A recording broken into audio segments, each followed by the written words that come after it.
Good morning, everybody. Happy Christmas Eve. Welcome to today's Microsoft Flight Simulator live stream. We are in the JMB aircraft, VL-3. We're going to be going from Debrecen, I'm probably pronouncing that wrong and I apologize, which is in Hungary, to Sofia, Bulgaria. So we're going to get in here, get the plane started up, taxi out, and be on our way.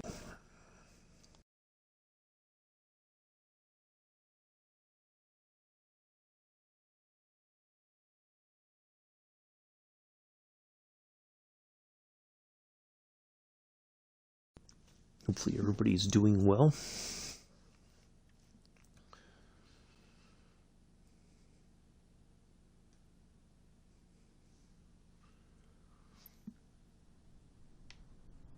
Oh no, we're not flying in that.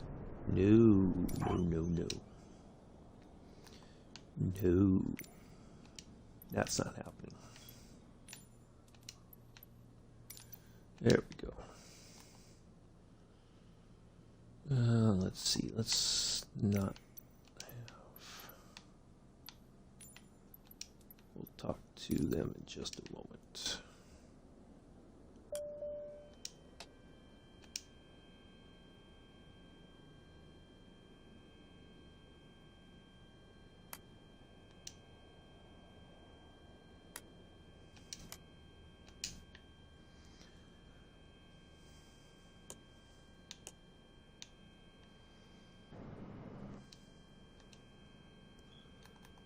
Make sure I have my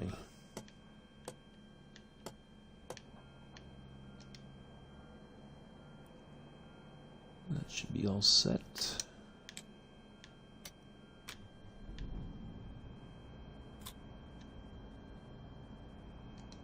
There we go.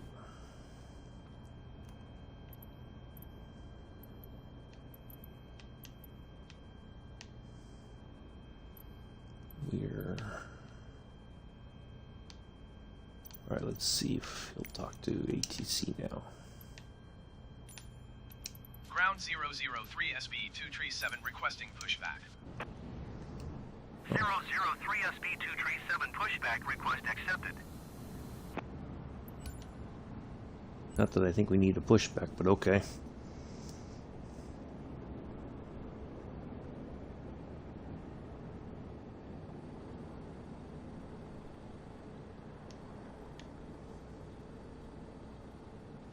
So there's our little plane, two-seater,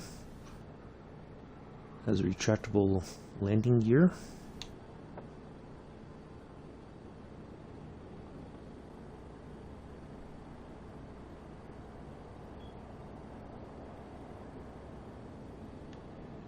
We'll just have them push back a little bit and then we'll have them stop.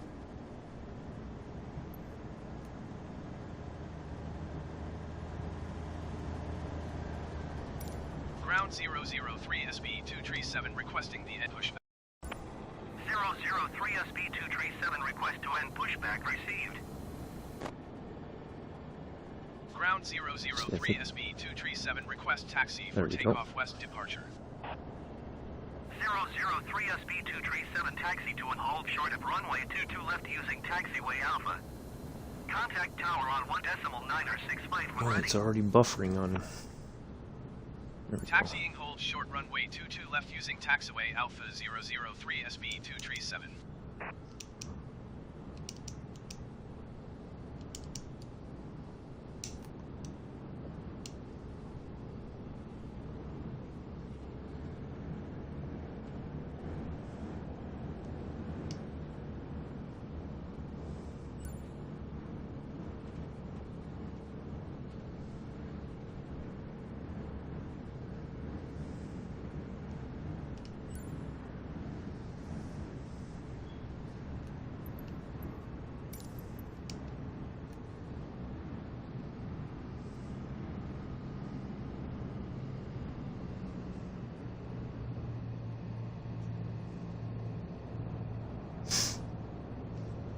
Oh, lordy. It's already starting up.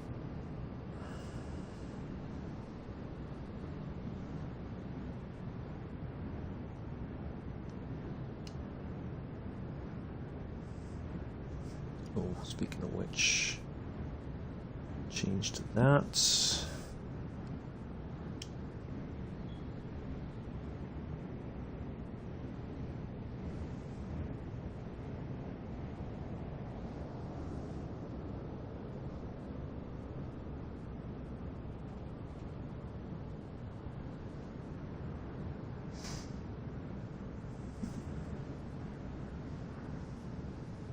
So I keep an eye on the chat. Probably going to be very quiet today in the chat.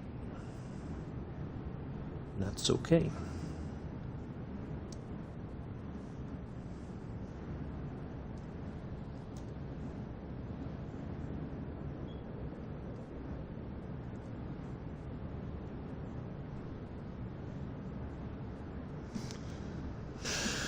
That's quite okay. I'll glance over from time to time just to make sure I'm not missing anybody.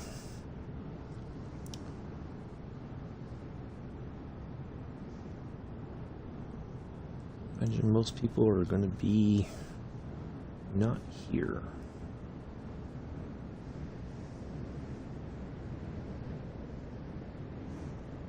A little bit more snow last night. Another little dusting. Probably going to melt though. Today it's supposed to be a little bit warmer than yesterday.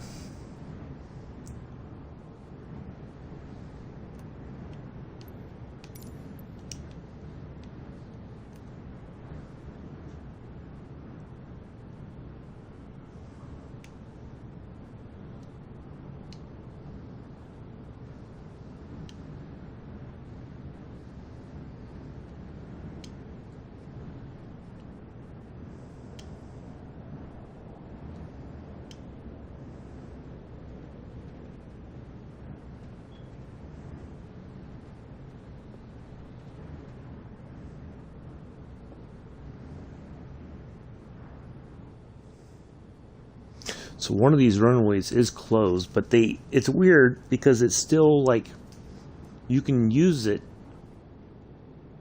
but it won't allow you to take off from there. But I think you could land if you were just practicing landings, you could probably land on the closed runway. Yeah, that one is closed.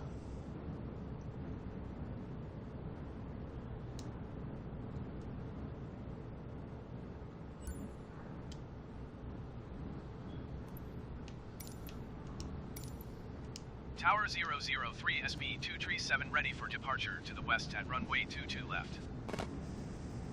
003 SB 237 altimeter 29er decimal 9er 2 wind 264 at tree. Departure to the west approved. All right. Cleared for takeoff runway 22 left. Cleared for takeoff runway 22 left 003 SB 237.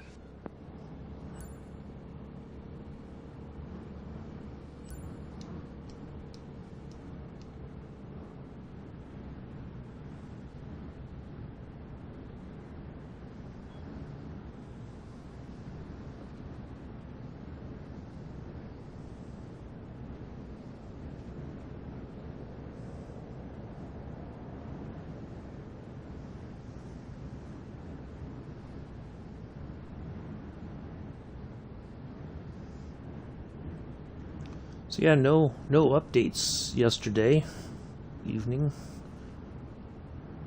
So I'm guessing we won't see anything until the 6th of January.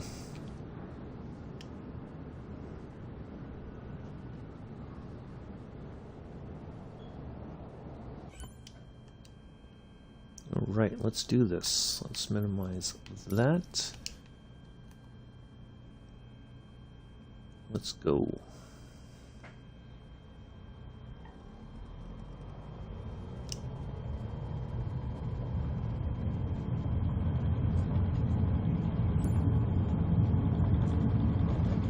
Doesn't take long to get this thing up to speed to take off. That's the interesting thing.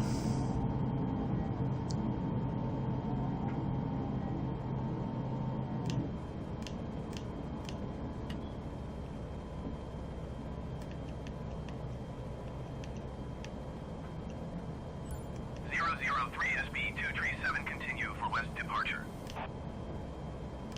Tower 003 SB237, continue for west departure. So we're going to go out to this marker here, and then we're going to turn. Actually, I think we can go ahead and turn now, according to our line.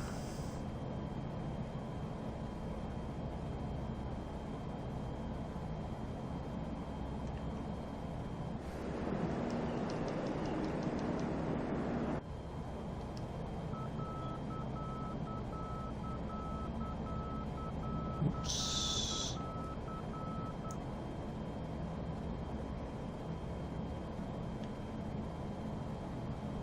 We gotta go back this way.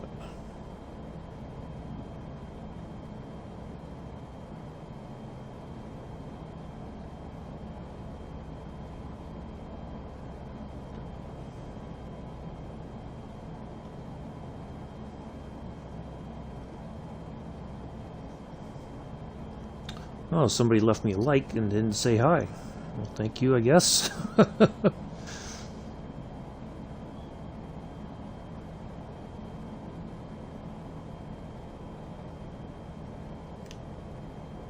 Appreciate that.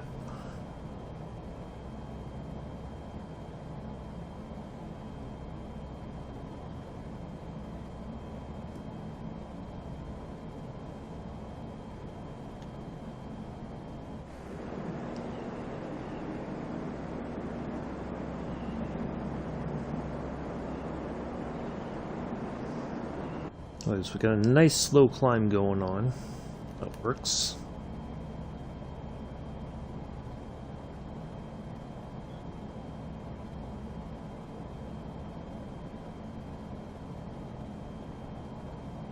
Ooh.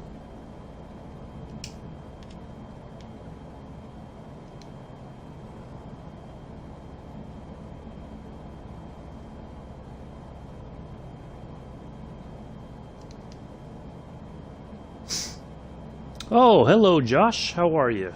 You are my co-pilot again. Merry Christmas. 003 SB237, leaving my airspace, frequency change approved. Tower 003 SB237, frequency change. Drebecen Center 003 SB237 is type JMB aviation VL-3 5 miles southwest of Lima Hotel Delta Charlie 2,200 feet. To the old crusty salute to Debrecen. 003 SB237 Budapest Center. Watch the squawk code will go in there as soon as check that out. Watch Squawk that. 3504003 SB237. 003 Oop. SB237 radar contact 5 miles southwest of Lima Hotel Delta Charlie 2,400 feet. Altimeter 29.902. Roger 003 SB237.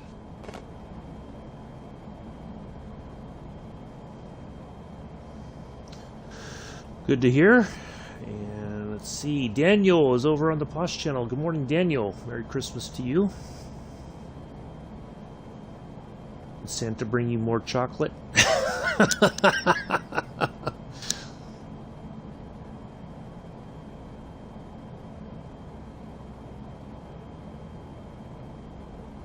Forgot to turn that on when we, so that may not update for some reason.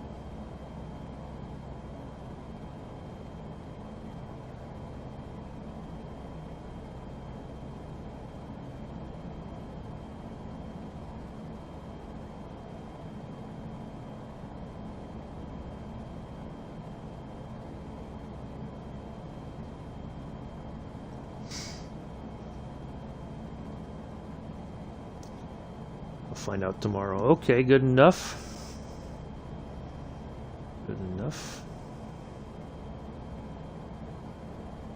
Glad to see you both here.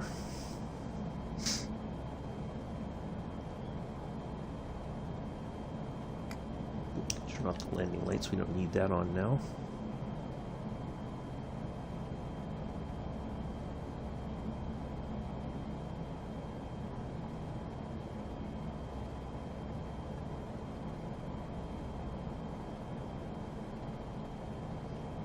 Now, I wonder if I dial this back.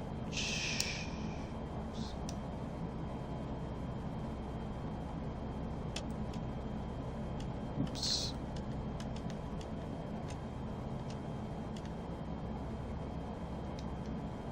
Will that change that? Will it finally... Nope.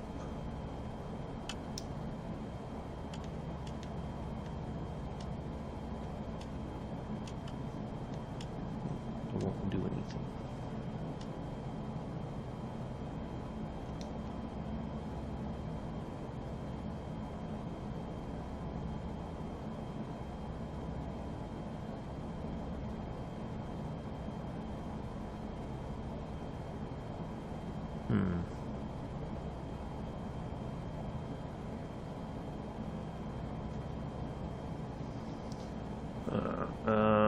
I bought myself some chocolate this morning. Haha. Good, Daniel.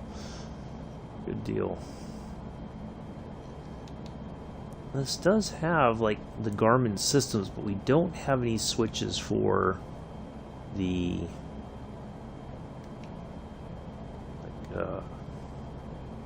any kind of maybe now it'll back off. Nope.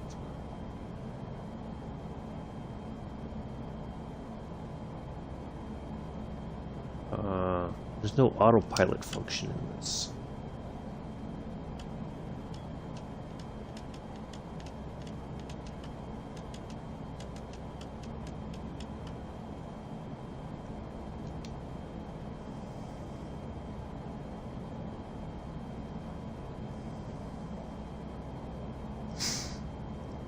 Oh, that's the only thing, but cool little plane, I think.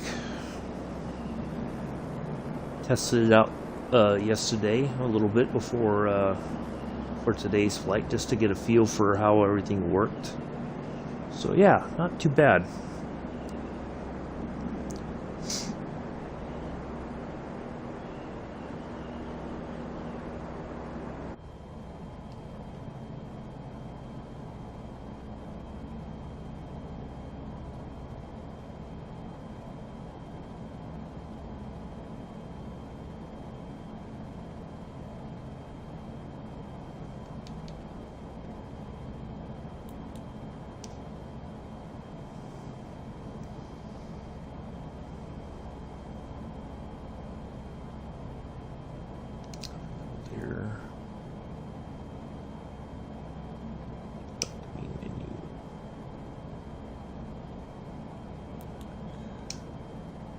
Nothing there. Nearest. It's all the nearest airports.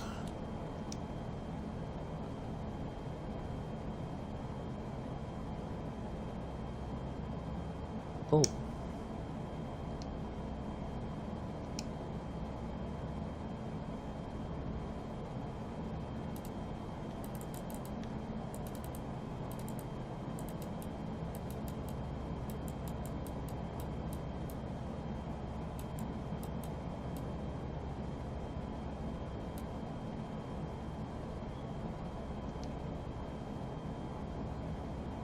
Plug-in in altitude there. Course. Okay. Going to 120.2003 SB 237. Orania approach 003 SB 237, 3,900 feet. 003 SB 237 Orania approach altimeter 29.902. Continue to Alpha Romeo Delta as planned. That should be the one. Oh, GoldenEye earlier. I remember when. Well, I remember the video game more. I mean, the movie was pretty interesting, but the video game for GoldenEye was on the Nintendo was a big deal. I remember that.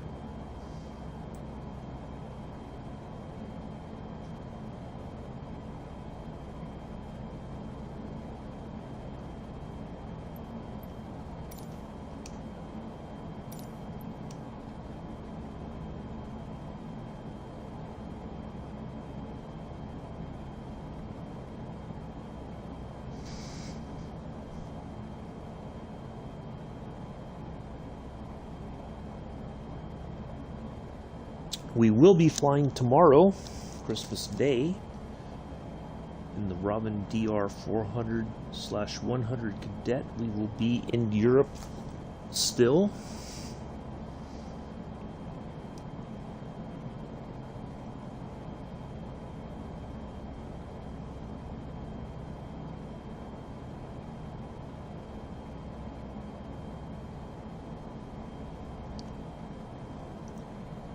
Oh, see, I didn't know that they made a Tomorrow Never Dies game for the PlayStation. I just remember GoldenEye being a big deal on the Nintendo. Like, I think that's still a game that most gamers, you know, if you say GoldenEye, they're like, oh yeah, that was the stuff. That was the good stuff.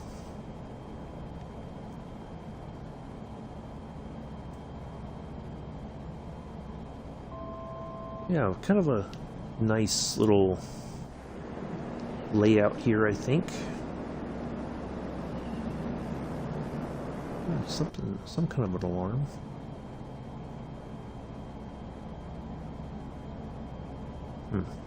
No.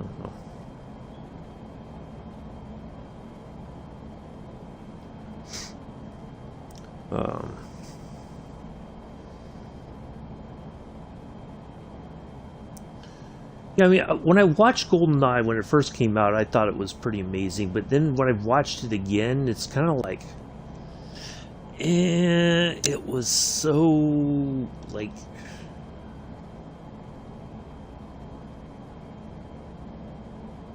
it was a bit over the top and not necessarily in a good way.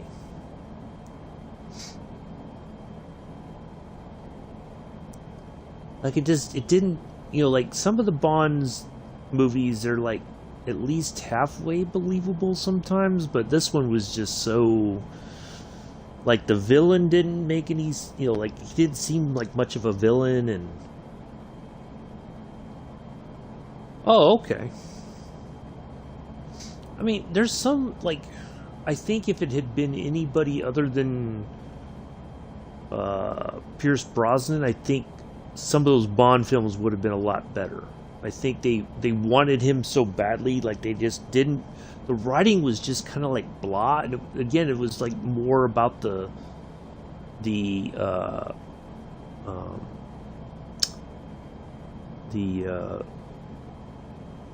special effects than it was about anything else. That's, you know, I get it. It was, you know, they were kind of carrying that over from the Roger Moore era. You know, and maybe even the late Sean Connery stuff, but it just became more the focal point, I think, and it didn't do very well. And, you know, now looking back on it, it just seemed like it was just too. It wasn't more about the character; it was more about the special effects and what could they do that was going to be better than the previous one. Like, I like The World Is Not Enough, and I did like Tomorrow Never Dies, but it just, yeah, it just seems it was more about the special effects than it was about the character and the and all that.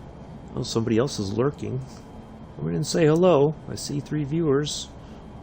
Nobody bites here. Come on in. It's okay. Yeah, I don't know, I don't, the Brosnan films, you know, just don't hold up like they did before. Whereas the Roger Moore films, I didn't like them at first, but then when I went back and watched them again, I was like, you know, these aren't half bad. You know,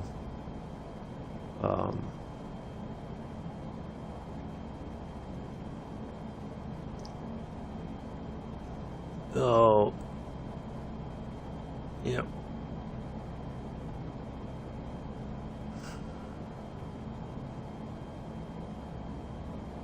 I'm not even going to take the chance that you're putting some...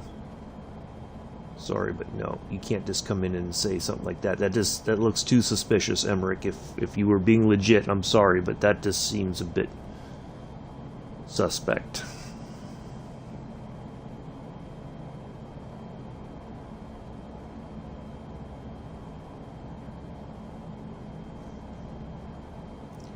Yeah, well, it just when somebody puts something like that in, it just seems like it's a bot. So I'm not gonna take any chances. I'm not. Yeah.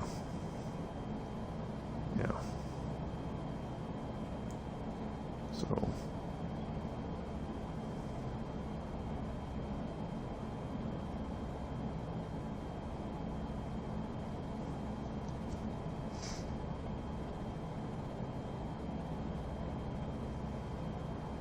Boy, I was getting hit. Mick was getting them last night quite a bit in his chat.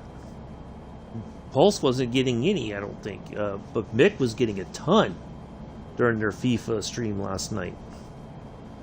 Like he asked Pulse, like, "Are you getting hit with this?" He's like, "No," and he's like, "Do you want some?"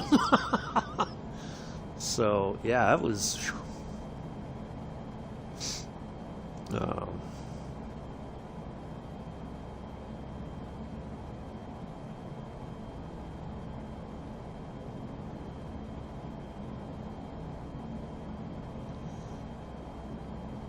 I guess the bots don't even take Christmas. Yeah, it does, Daniel, and I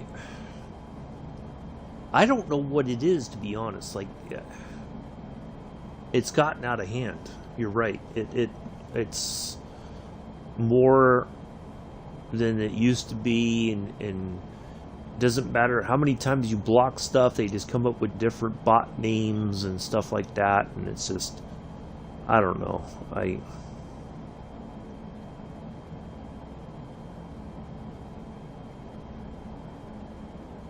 003 SB237, contact Budapest Center on 120.375.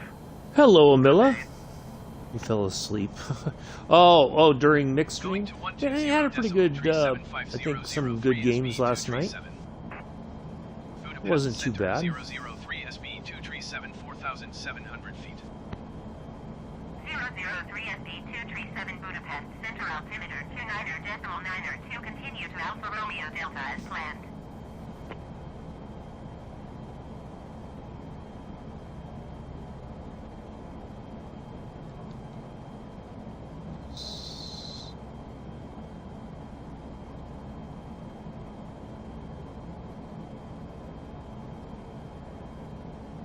Split dude.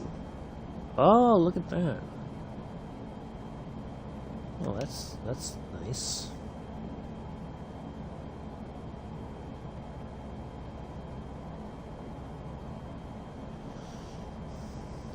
Oh, a couple people coming in. Well, Merry Christmas to everybody. Christmas Eve. Some people do all their Christmassy stuff today, and tomorrow's just a lazy day. Oh, yeah, we got some here last night. Not a lot, but just another, I call it a dusting. Yeah.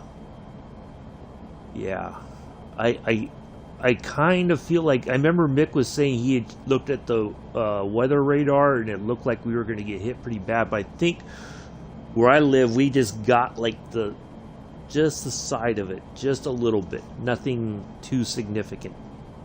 So... yeah, I think we did. We dodged, but I think up north they must have gotten hammered. So up by the lakes, like up by Rochester and all that, must have just gotten blasted. So that's what you get for living up by the lakes.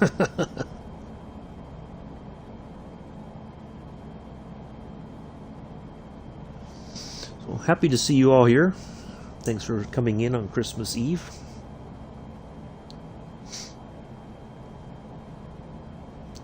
Yeah, I think so. Like, it's when I got up this morning, like, I think the trucks were going up and down the road last night, just dropping the salt and all that, just to keep the roads clear. Because, like I've said before, that road in front of my apartment building is the road that they take to get to the hospital, so they have to keep it clear as much as possible.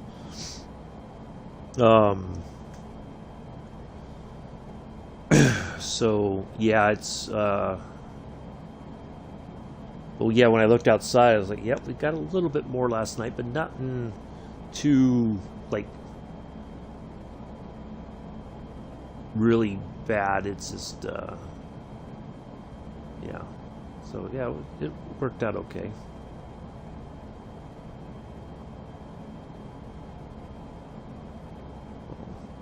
Yeah, I got this big. I don't know. Too bad you can't. Well, maybe on the ground you could, but I guess that's what you use to open the area here. I don't think there's like traditional doors. I think the top there opens up, and then you can climb out from there. Like you can see, kind of like along there. There's a seam line. Matter of fact, let's zoom in, shall we? Let's have a close-up look.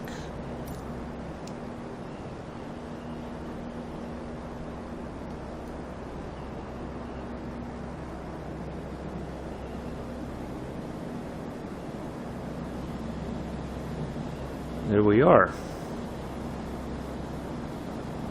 Yeah, I think it opens like right there.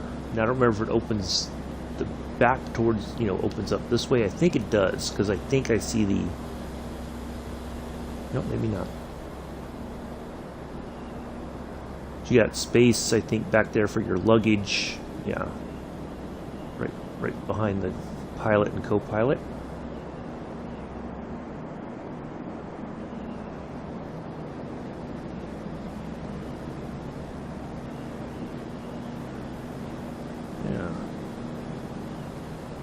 I think it's a pretty cool little plane. It's not flying half bad.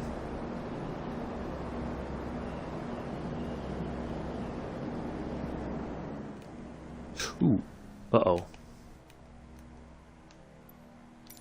What happened there?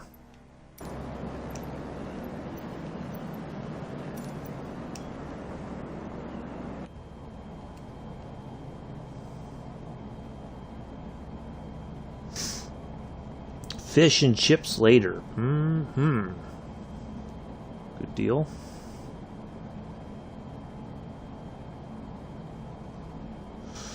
So what's the, do you know what the big dinner, oh, I think you said before, Daniel, but I don't remember. What's the big meal for tomorrow then?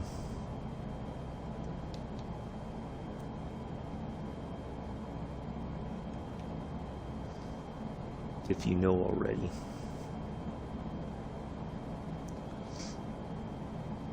Well, and the funny thing is, like, people freak out. Like, I know when like, if I didn't go to see my mom and stepdad for the holidays, what are you going to do for Christmas?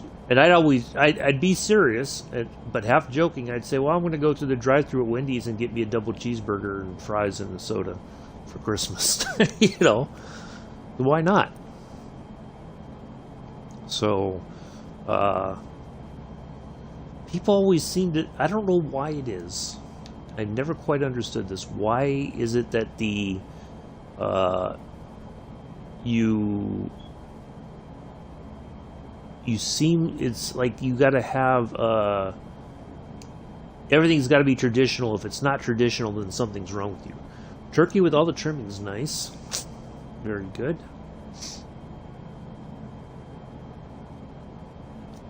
I never quite understood that, why people, like, if you say, well, I'm going to have a cheeseburger and fries and a soda from Wendy's, well, if that's what you want, that's what, like, what's the big deal?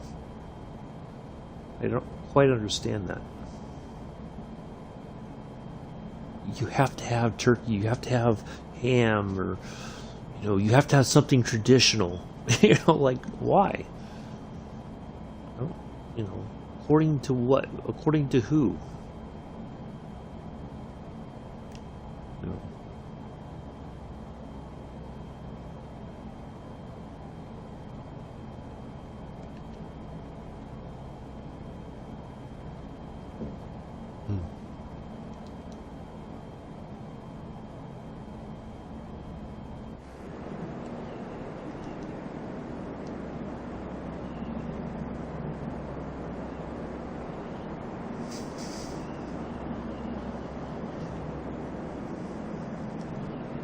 If I wanted sushi for dinner, that's what I'll have. I don't understand why there's this. people feel that, you know, if you have something non-traditional, that something's wrong with you.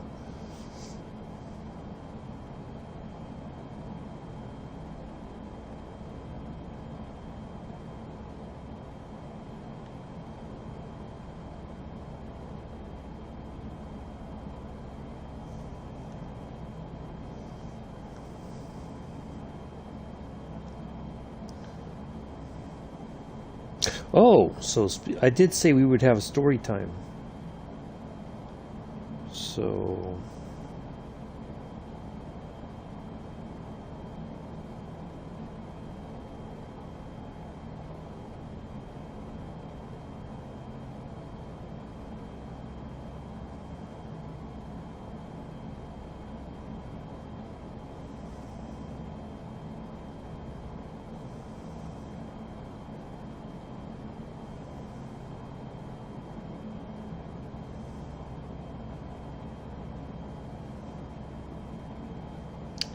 So, this time, yeah, about, oh yeah, I'm only working Sunday and Monday night again next week. Oh, nice. Good deal. And then you're back off again for a little while until the New Year's, and then they're going to call you in, and it's going to be craziness. So, yes, 12 years ago today, I was in Iraq. And I went ahead of everybody, the main unit, right? I was what they call advanced party. And the intent was I went there to meet up with the unit we were replacing, get an idea of what they were doing, and then also get a look at all the equipment and take some pictures of stuff and send it back and say, this is what we have, all the equipment that we're going to be signing for, that sort of stuff. Now, about 2 days prior, or maybe it was a day prior, something like that. But anyway, about a day or so prior to Christmas Eve, the unit that we were replacing, they said, hey, we're going on a convoy. Do you want to go? Now, I said yes, but looking back on it, when I said yes right away, I didn't really think about it, but maybe not even a minute, I just like, yeah, sure, I'll go. But then afterwards, I'm like, okay, should I have tried to get in contact with my command and say, they're inviting me to go on a convoy, is it okay if I go? You know, like I didn't even think about that. Now, the night before, on the 23rd, so they must have talked about it maybe earlier that day on the 23rd. The night of the 23rd, I did not sleep hardly at all. Like it dawned on me, I'm like, wait a minute, I'm going on a convoy Christmas Eve. I'm like, oh, maybe this wasn't such a good idea. And then my thought was, if something happens to me, like if I get killed on Christmas Eve, that is going to ruin Christmas for the rest of my mom's life. Like it would just, and I thought about it, like, what do I do? Do I just go through it and then hope for the best, or do I tell them like, hey, I can't go, or like I've had second thoughts, and maybe this isn't such a good idea for me. But I was like, if I do that, I thought, well, if I don't go, how can I tell one of my junior soldiers that they've got to go on a convoy if I'm not willing to do it myself? So I convinced myself that was the only logical reason for me to do it. Now, was that the proper reason? Probably not, but it was like the only way I could, like, in theory, convince myself to get on the truck and go on the 24th.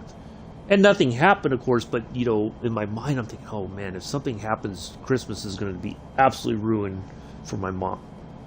Because every year it'll be like, oh, this is the day that Rob died or was seriously injured or whatever. So, but I was like, man, but the crazy thing was I didn't even think about that until after I said yes, and I was like, wait a minute, what did I just agree to? Wait a minute, this could end poorly, and it's going to have an impact on other people's lives much later. But yeah, I mean, it was scary because it's it's something that you're not used to doing because you're not there. You trained for it, obviously, but never really you don't know how you really feel until that moment comes, and then you're just like, oh, what did I just do? So there's that story. What other? Let's see. I miss Christmas in Germany. Like, Christmas in Germany was absolutely a lot of fun. The Kris Kringle market downtown there in Heilbronn was the 2 times that I went to it, it was just a blast. And yeah, like it just felt more traditional for some reason in Germany. I think the last Christmas I was there, 003 SB 237 contact our approach on 126.35. Good day. like, I remember vividly, even though I Going got so to drunk. 126.3500 So, SB 237. We had gone, so in the Parade military approach they have 003 your SB liquor store. 4,900 feet. 003 SB 237 Arad approach altimeter 29.9 continue to Alpha Romeo Delta is planned. The liquor store in the military is called Class 6 because that's where it falls under the military sort of supply. Class 6 is like your alcohol and stuff like that. So you go to Class 6, even though it's generally a liquor store. That's all it is. So my buddies and I went to the liquor store, and I bought like a bottle of, I think it was Jim Beam, and I bought like a 6-pack of soda, and then they had like a Christmas dinner there at the dining facility, which was this atrocious, even though like you ate it because you're like, what else am I gonna do? It was tuna casserole for Christmas dinner. Wasn't talking about so non-traditional, tuna casserole for Christmas dinner. And so we went back, and we after we had dinner, and one of my friends had a room he had a pretty good sized TV with a VCR and a nice sound system, so we just started watching movies, and I started drinking, and then it became less Coke and more Jim Beam, and then it just became straight up Jim Beam to the point I drank the whole bottle, which was stupid of me to do. Like, I'm surprised I didn't get alcohol poisoning, quite honestly. It was just, it was the most idiotic thing for me to do. And boy, did I pay for it later. Like, the rest of the night, I was sick. And it took, it was like, finally got out of my system. I finally went to sleep. But, oh, man, I was so miserable. But it was like the funniest, it got to the point that I didn't even walk down the hall to get to the bathroom. I just, because my barracks room, I think by that point I was by myself. I just opened the window because we were in like the back part. My windows faced the back part of the post, so there was nothing really behind us. I just was like, screw it, I'm not even going to go to the bathroom. I'll just get sick out the window. So, yeah, it was like, I don't even care enough to go down to the bathroom anymore. But yeah, it was, oh man, it was so stupid of me to do that. Like, I was lucky I did not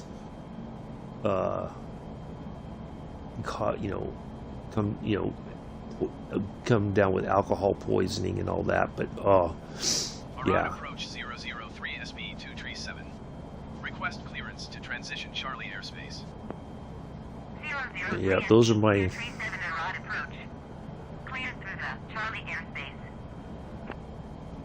Christmas memories in the military. Airspace 003 SB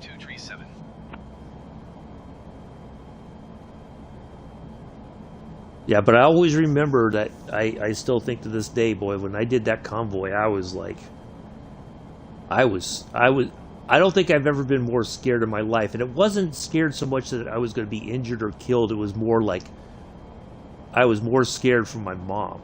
Like if something happened to me, that it would have just completely ruined Christmas for my mom.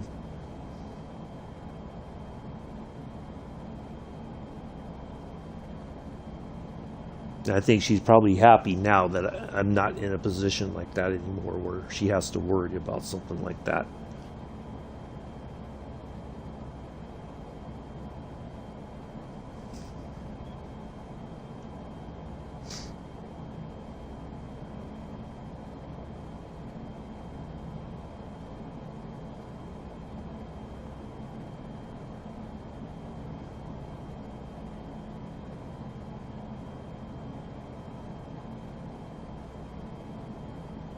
Matter of fact, if I go on Facebook right now, I'm sure there's a post that I made about that convoy.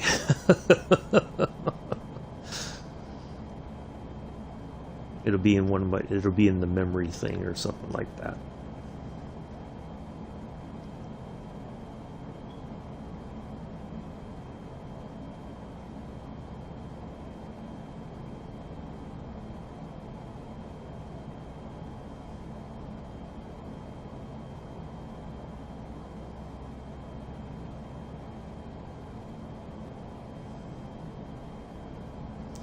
Alright, should be tracking here, making our way to Sofia, Bulgaria. Still got quite a bit to go. I think after this marker, the longest part of the flight will be between this marker and the next one.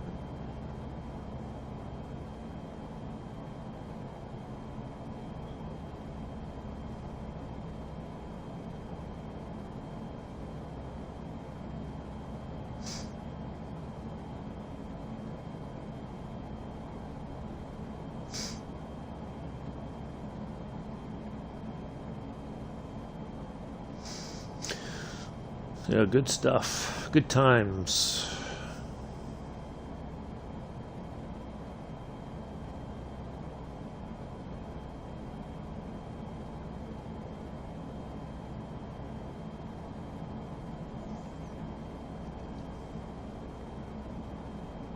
The other thing too, I remember, when I was first in the Army, especially in Germany, and somewhat when I went to Fort Riley, but you had somebody who would, if you were in the barracks, somebody would invite you over to their house for a Christmas dinner and all that, just so that you weren't, because the food at the dining facility, to be honest, was kind of like, like if there was no other option, you went, but you were just like, it just wasn't that good.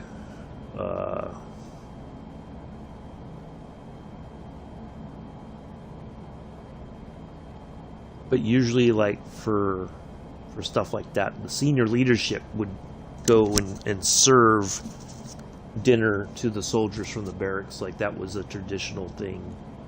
So you'd go in, and battalion commander would be there, sergeant major would be there. All the senior leadership would show up, and which was kind of like a surprise. When the first time I experienced something like that, I'm like, wait a minute, this doesn't seem right. But it was an old tradition. That, I don't know that they still do that anymore.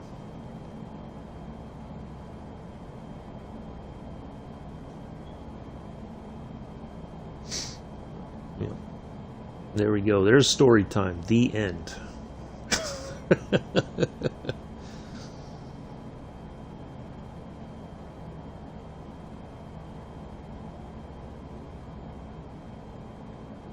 Yeah, this is a nice little flight here. Of course, as we get closer to Sofia, we'll call in and request our landing clearance on runway 9. Yeah, runway 9. Get back at it tomorrow. I'm half tempted. I think tomorrow we're going to do something special after we do the flight tomorrow. after we're done with that, we're going to pop over to Monterey, California. And we're going to take off from Salinas, and we're going to go out over Laguna Seca. We're going to fly over that, and then we're going to turn down over. We're going to go over by. We'll make a loop kind of around Monterey Bay, then go down to Carmel, and then we'll find a place to. The highlight was the Tuna Castle. Oh yeah. You know, stuff like that. It'll be forever burned in my memory. I think, Daniel, that the fact that they served tuna casserole that day, I think it made the fact that I got sick even worse. Like, it was just like, oh, yeah. I'm like, why? Of all the things, why would they serve tuna casserole? You know, or do they hate us or something? You know, like it. Why couldn't they have had actually a traditional dinner that day? It might not have been so bad, but yeah, the tuna casserole. Ugh. And to this day, I don't think I don't think I'd ever really want to eat another tuna casserole. And it wasn't that it was made badly; it was just that memory of that night is forever in my brain. So yeah, so I think tomorrow what we're gonna do. Once we conclude our flight in the Robin DR400, we're going to change aircraft and we're going to do a little quick flying tour around Monterey after that. So it's going to be a bit of a longer stream tomorrow, which is fine. It's not like we have anything else going on. I mean, I won't have family here and I won't be going anywhere. So, yeah, so I will... we'll do that and have some fun with that. And there we go. I was thinking about doing it today, but I'm like, nah, I think tomorrow will be just fine. Since we're not going to have a scenic flight this Sunday, we're not doing the Spitfire Saturday tomorrow. Yeah, I think we'll just throw that in there on Saturday, just for a bonus content sort of thing. So, do join us if you can. If not, it's perfectly fine. We're going to fly regardless.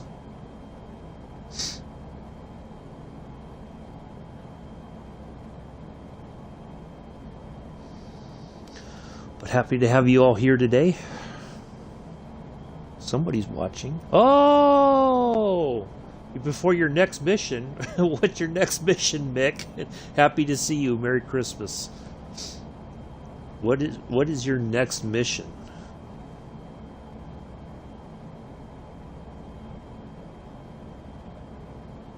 What does the wife have you up to now? Because I think that's what that means.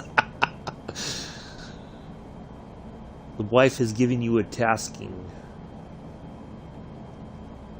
That's what it sounds like. I could be wrong, but I'm almost positive that's what you're talking about.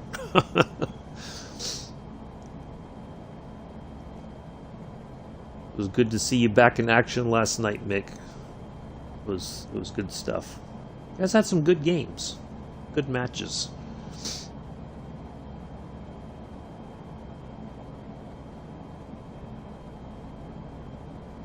Oh, except for that one person that came in and can you subscribe to me?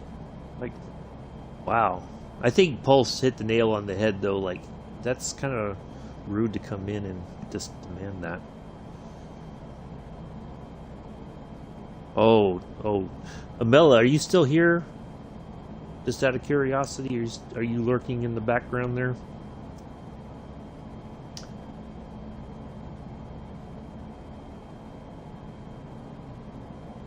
If you haven't already, Amila, go watch Mick's stream I would advance it. Watch up to about an hour,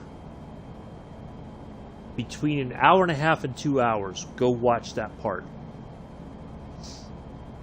Yeah. I won't say anything more.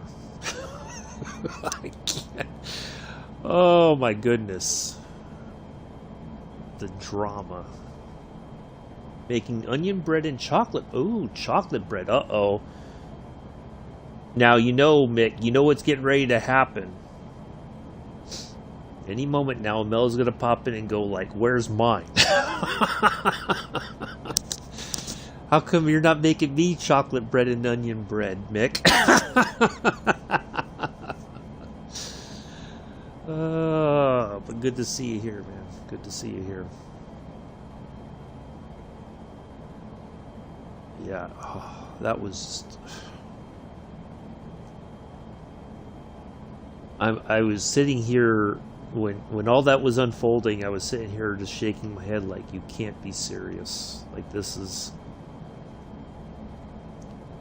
Oh, go back in and watch, like, just advance the stream up to about an hour and a half, Daniel, and watch it till just after about a 30-minute block in mixed stream, and just watch, not so much what's happening on the screen, but watch the chat. Yeah. I was just like, wow, this is... Well, yeah, well, that was part of it, yes. That was really a bit rude, I think. Like, I wouldn't go into any... Like, I wouldn't go into Jason's stream. Like, I have subscribed to him, but I haven't really watched his stuff. But I subbed to him... Pithers was the one that told me about his channel, but I wouldn't go in and ask him to sub to my channel. You know, like, he doesn't know me, and I've not interacted with him enough where he would, I think he would,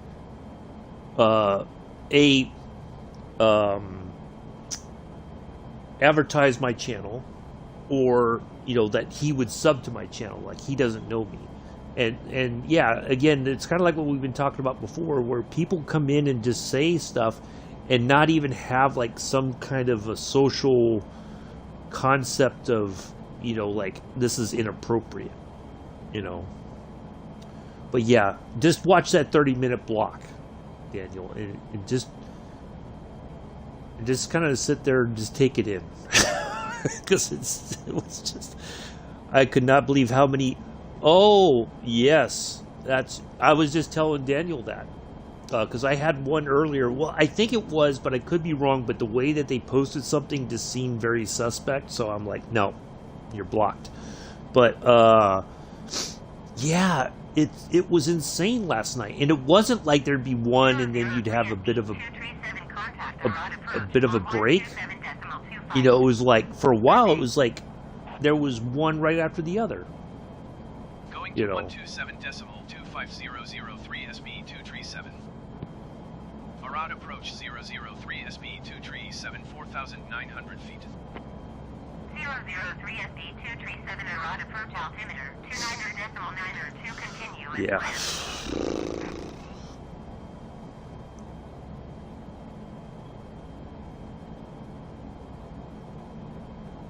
That was insane last night. Absolutely insane.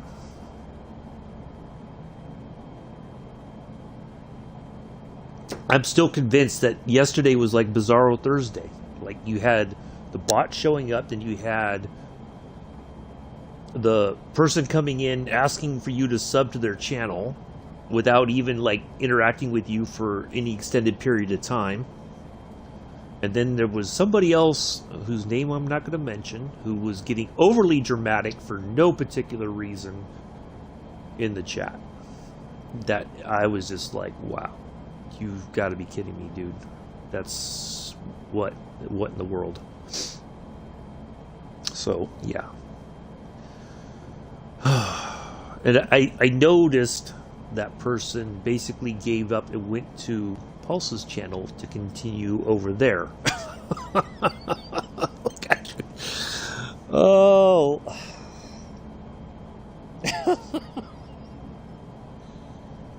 Oh, goodness gracious.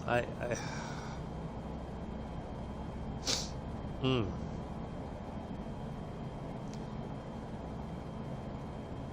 Yeah, good, Mick. I'm glad that you were back, and you know, again, like I think you didn't really have too many bad matches.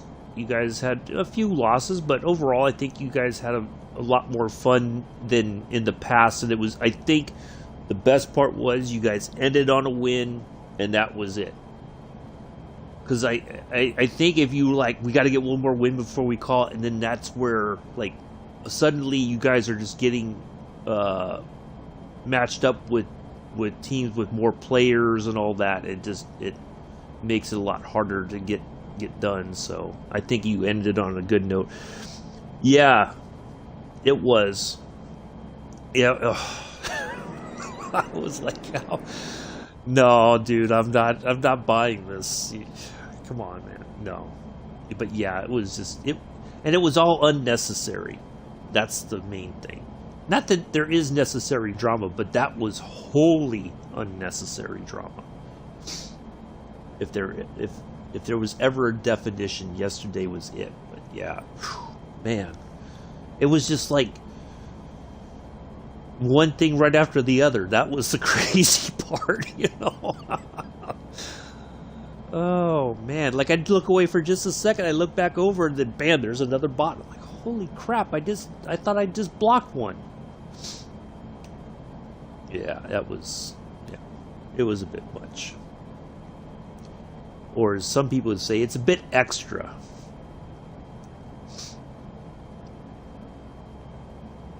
Yeah, it was just. But yeah, it was good to have you back, Mick. And looking forward to the new year and seeing what you guys are up to.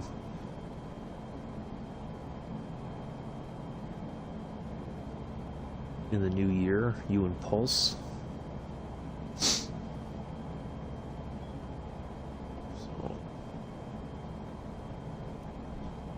what other fun stuff with you two? Yeah, that's what I noticed too, Mick. And I was like, does he not realize that I'm like looking at both chats? Like I'm a mod for both channels? Like, you're gonna just leave and pick up where you left off, and it's like, dude, if it's that serious, then why are you even sitting here talking about it? Like, are you trying to have a laugh or something, or you know?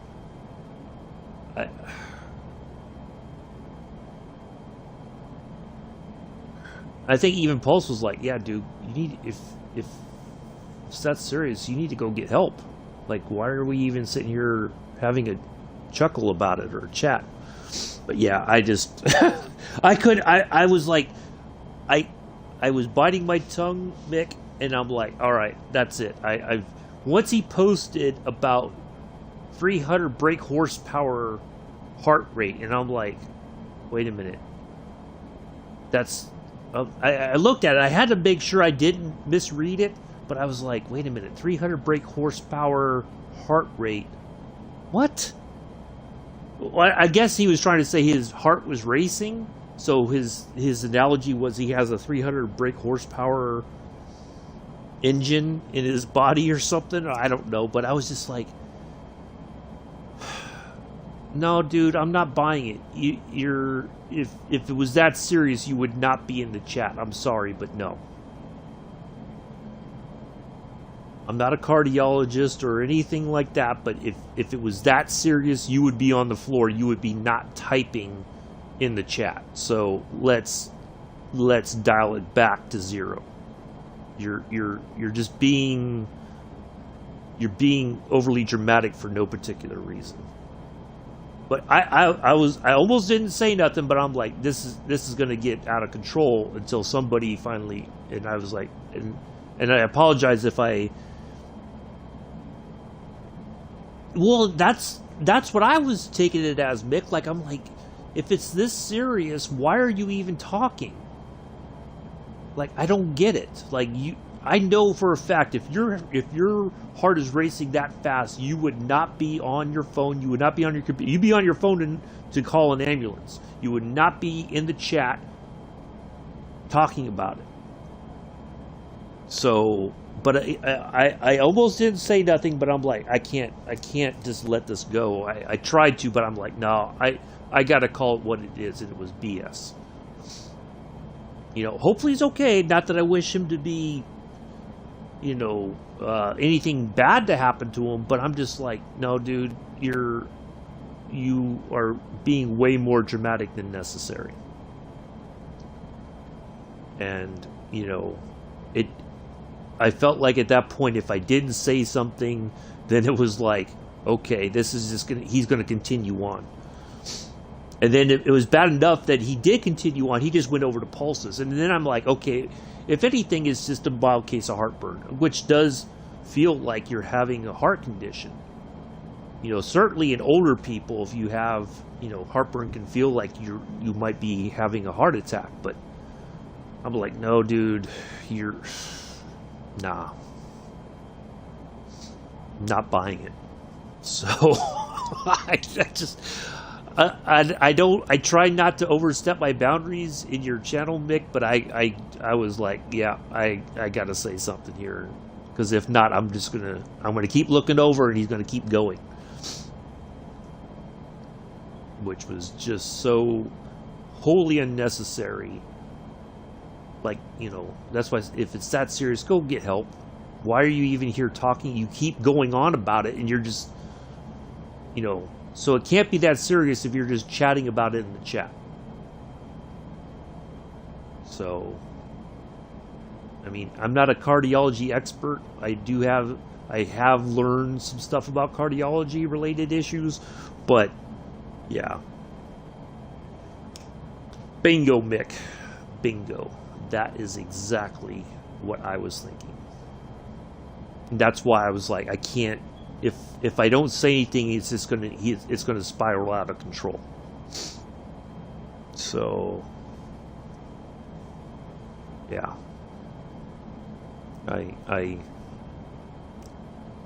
But you know, I think if in any case, if I did at any point in my time as your mod, if I overstepped things, I think you would have talked to me about it afterwards or something. Or you would have messaged me on Discord and said, hey, dial it back. You know, it's not a big deal or something. But yeah, I kept watching it and I'm like, okay, this can't be going on any further. If this is as serious as he's making it out to be, then either he's having a go, he's just trying to be the focal point of the stream, which is wrong for him to do. So yeah. Anyways. Oh boy. I just don't get it.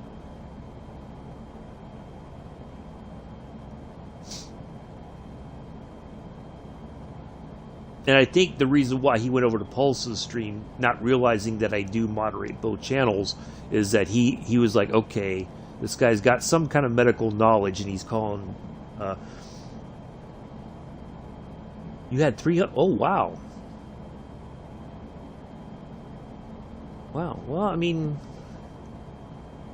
well, hopefully they keep coming back. I think. Well, this is my guess, and I could be wrong, but I think those 300, they would say hi if there was a chance that you guys would have, you know, invite people in from the stream to join the game. I think that's what they're more so looking for. So they watch for a while, and then if they don't get the sense that you're looking for players, I think that's when they move on and they won't say anything. But they'll watch and see, you know. So, but that's just my guess. I could be wrong.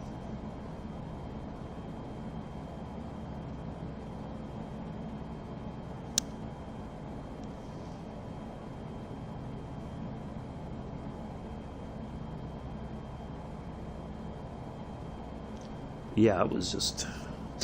See, I don't know. How do you know about that? Like, where do you see that in your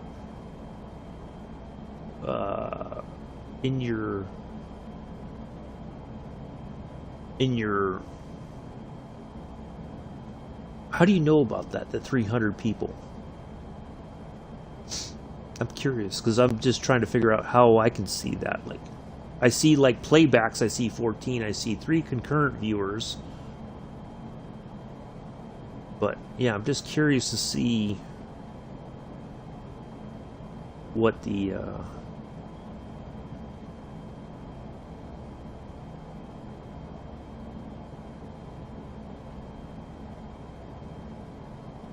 how did you determine that?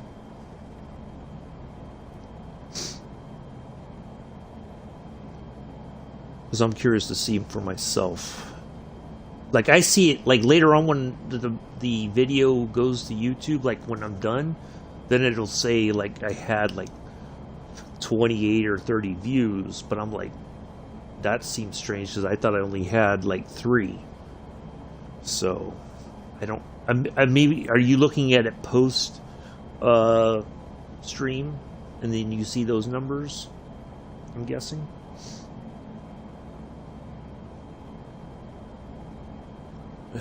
Anyways, I can't help but chuckle about last night because I'm just like, wow.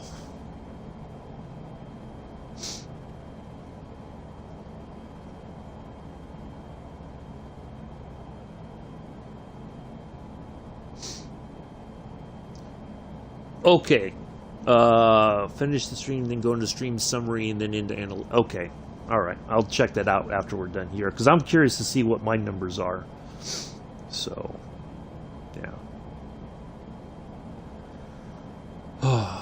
I mean, if you know, it is what it is. I mean, so there is some engagement, but it would be nice if there was some kind of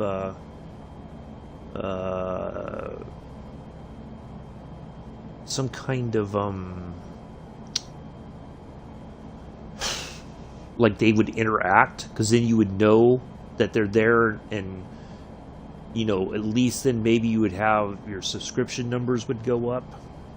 But I don't know.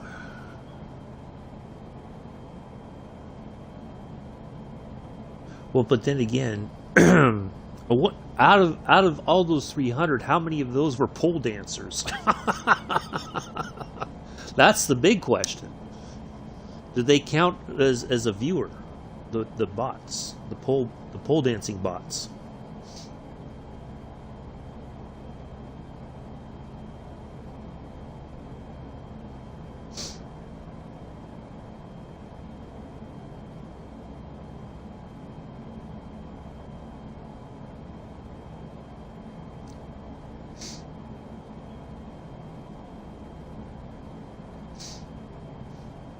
But I wonder if those count or not.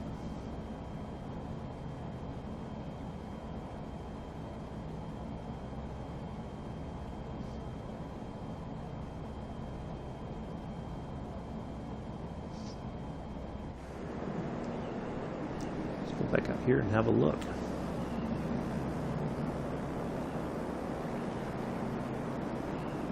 Oh, I think this is a pretty cool little plane. I kind of like something different of a paint scheme. Something a little, maybe air race inspired. 003 SB 237 contact Versac approach on 127.05. Good day. Because it said I had 28 people at one point watching. No, they didn't count the poll. Oh, okay. I wasn't sure if that was the case or not. 4,900 feet. 003 SB 237 Versac approach altimeter 29. It said I had 28. I think I briefly saw that, Mick. Yeah. On from my viewpoint, it said you had like 28 people, and then they stuck around, and then one by one they dropped off. And I think they dropped off when, I think it was around about the time where one person asked about joining you in Pulse and Predator. And so I think once the word was no, they kind of just went on. You know, they left your stream. I think that's, you know, if I remember correctly. But I think that's when that happened. So, yeah. But I did see a huge spike, but it was either somebody asked about joining you, or somebody came in and said something about the fact that they were trying to match make, and they, for like the past 2 days, and they weren't able to get any matches or whatever, which I don't think is unreasonable, because you know, as much as people would like to play during their vacation time, especially the younger kids who are off from school, I think that, you know, most people aren't going to do it, because family's going to say, we got to spend time with family. You can do your video game stuff another time. This is family time. So, yeah. But yeah, I did see that. So on if you're looking at my channel, what does it say for like number of viewers for you, from your viewpoint on my channel? Just out of curiosity, because I only see like the 3 concurrent viewers and the 4 likes. But if there's anybody else viewing, I don't see that until after the stream or something.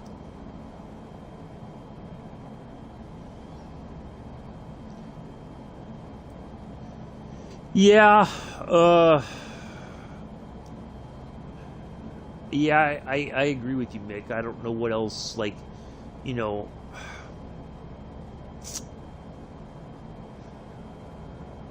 that's a good question. I don't know either, because I think it seems like that's the number one issue, is they want to be able to they don't want to just interact with you in the chat. They want to interact with you on the pitch.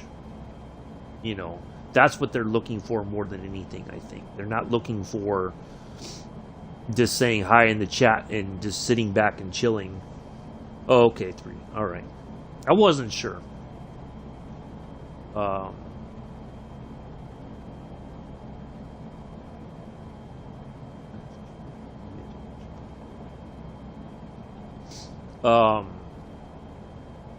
Yeah, I don't know. But that's just my gut instinct, is that they want that to be a part of your stream, other than they just don't want to sit in the chat and chat with you. They want to actually be on your team as you're streaming, because then I think it's still it gives them that sense of fame, you know, for whatever reason.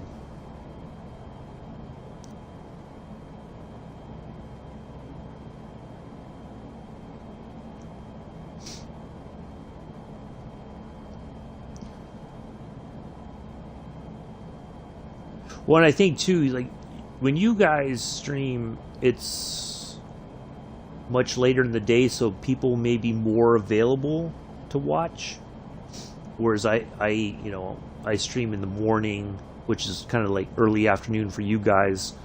So I don't think, but it's like inviting. Exactly, that's exactly it, Mick. That's exactly it. And I think people don't quite understand that concept of, you know, you don't just come into somebody's stream and ask. You build that that relationship, for lack of a better term. You know, like I would feel more comfortable inviting you into a multiplayer here on Microsoft Flight Simulator, Mick, than I would some random person, because I don't know what I'm going to get. I have to feel comfortable enough with somebody, and it's just amazing that you have to explain that sometimes to people and say, I don't know you. I can't just, you know. Yeah, it's just, yeah, I don't know. Daniel's still lurking. I think Mela buggered off. Probably eating pre-breakfast. Breakfast before breakfast.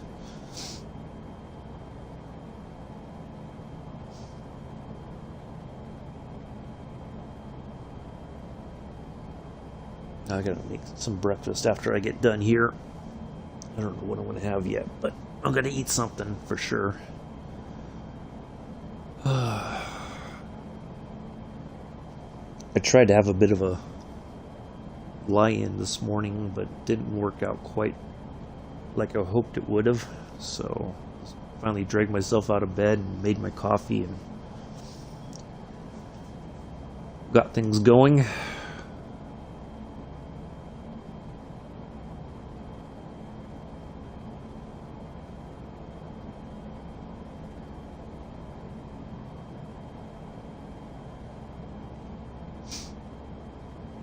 Yeah, some nice countryside. Look like some farmlands here. I think we're still in, might be in the southern part of Hungary.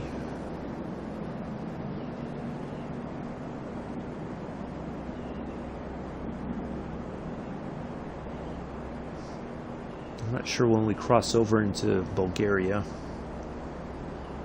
Yeah, exactly. Joshy might be the other one. Yeah, Josh might be lurking as well.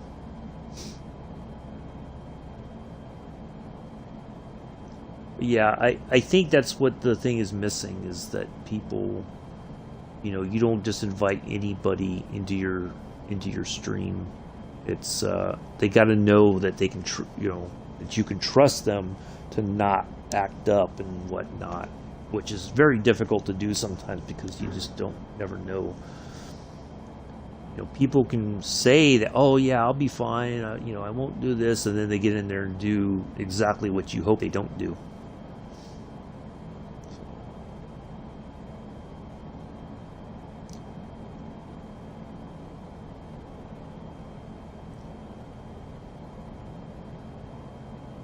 So I kind of feel like we're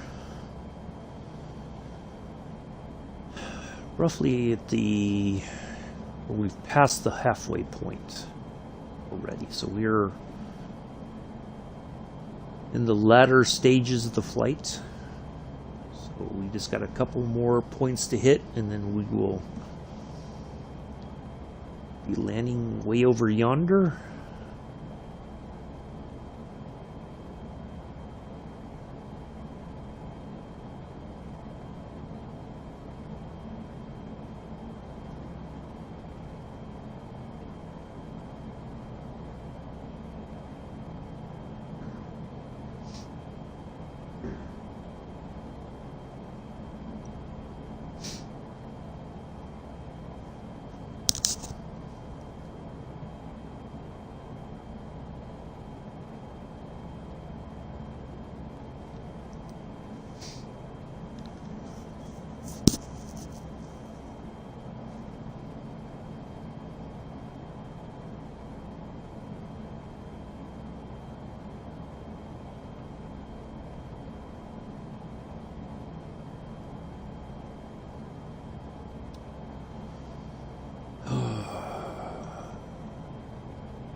Cool looking little airstrip there.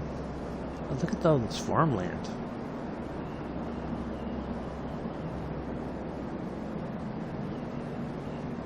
Wow. I kind of like looking at stuff like that from the air. It's very cool, like the patterns and the different colors of the field, and you know, wondering what is it that they grow down there.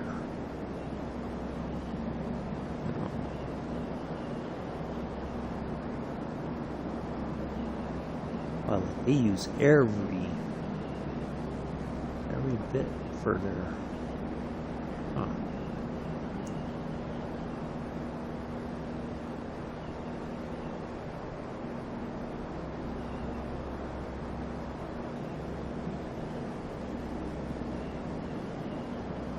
There's We do, and then you watch other multiplayer someone has done, and theirs is a wreck fest. Yes, absolutely. I would agree with that, Mick. That is a very valid point.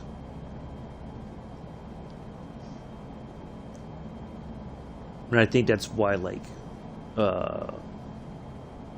Pithers, you know, when Joe would do his GT sports streams, Pithers was like, I'm not going in if certain people are racing because it just becomes a wreck fest.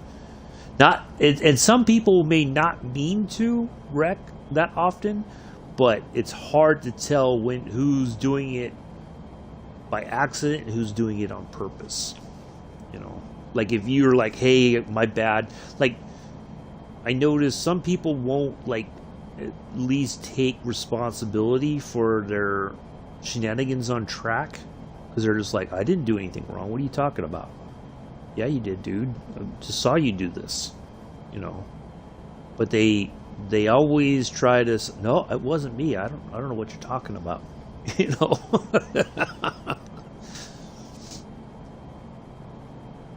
So anyway. Yeah, crazy stuff. Crazy stuff.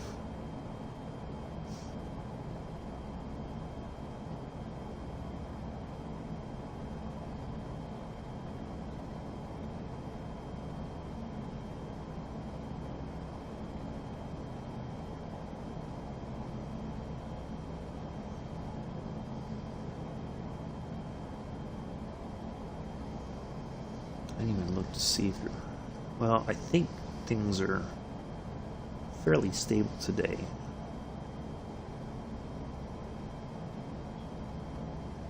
In Microsoft Flight Simulator.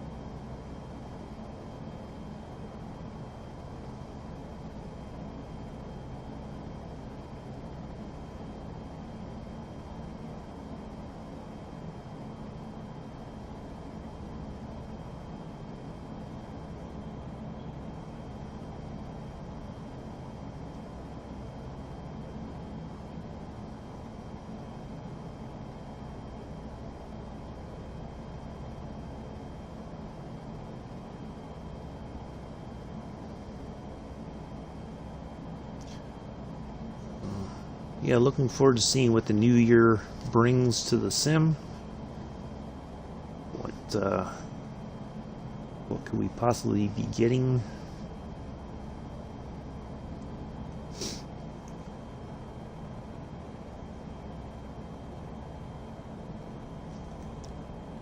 I think now that we've finished out the year, let's see, September, October, November, 4 months. We've had the game for about 4.5 months now. I think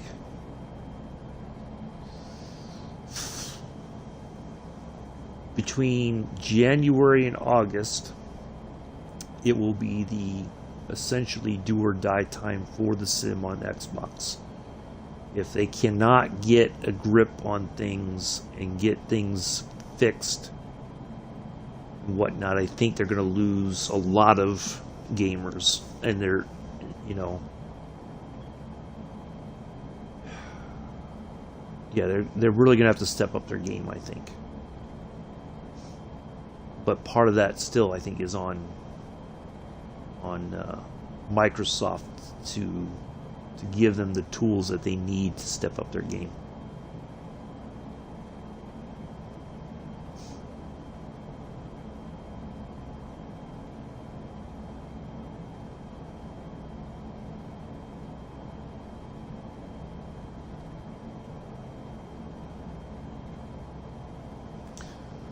I'm here for the rest of your flight. They're going out to exchange for... Oh!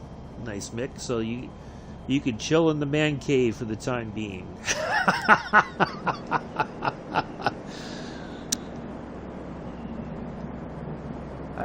I think I heard a sigh of relief all the way over here in America, Mick.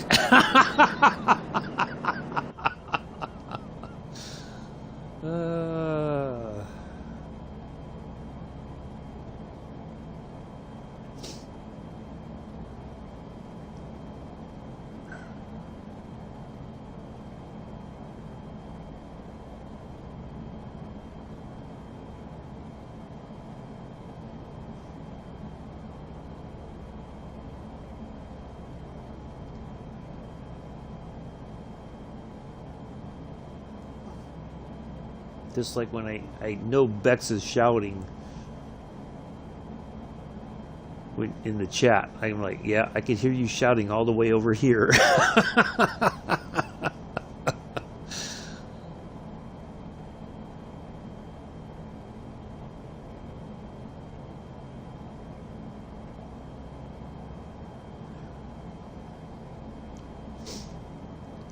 Yeah, it always helps, I think, whenever you're, man, can I just get a moment's peace?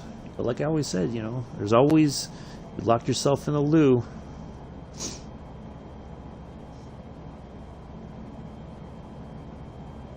Don't bother me, I'm doing my business, leave me alone.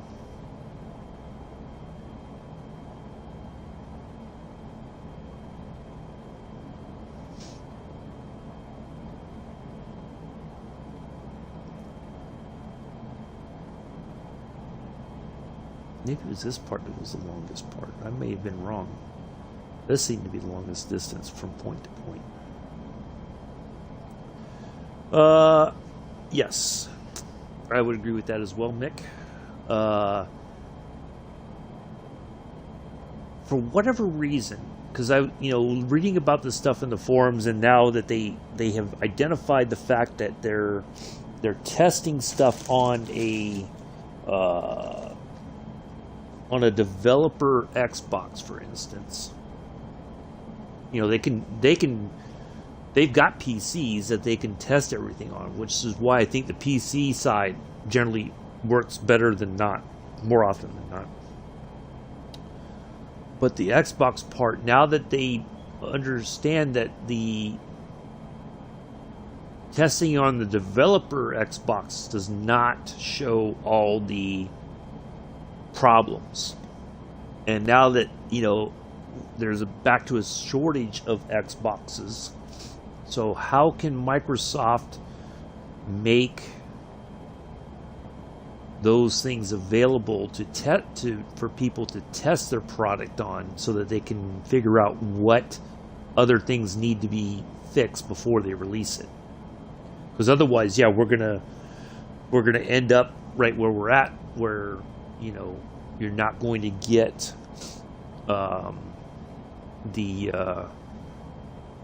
you're not going to get your product in a working condition, so to speak. And I think like the DC6 is a prime example of that. That was the defining moment for Microsoft Flight Simulator, that now somebody can say, you know, I think we've got a problem with that we're not able to test this on a off-the-shelf Xbox. So we don't know that these problems are happening. So we need to get that under control.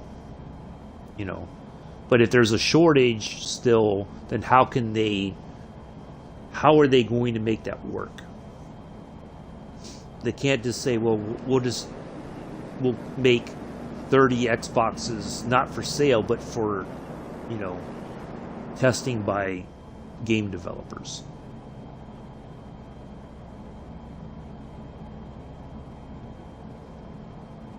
So I think that's the major problem. If I had to identify one, but yeah, I'm not so much worried about other games now. I'm more focused on this one, and I'm waiting to see. Part of it is how will Microsoft respond to the situation. 003 SB 237, you're leaving my airspace. Resume on navigation. Contact Bucharest Center on 118.175. Good day. You know, so I think that's going to be the defining situation now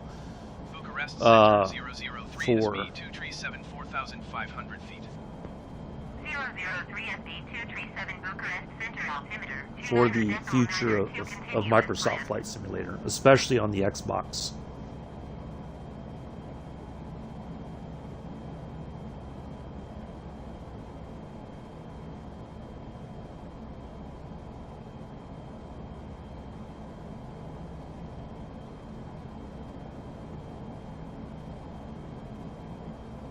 just like had its own mind and just started turning. And I was like, wait a minute, I didn't turn the aircraft. I just looked over this way. It was again. It's kind of odd.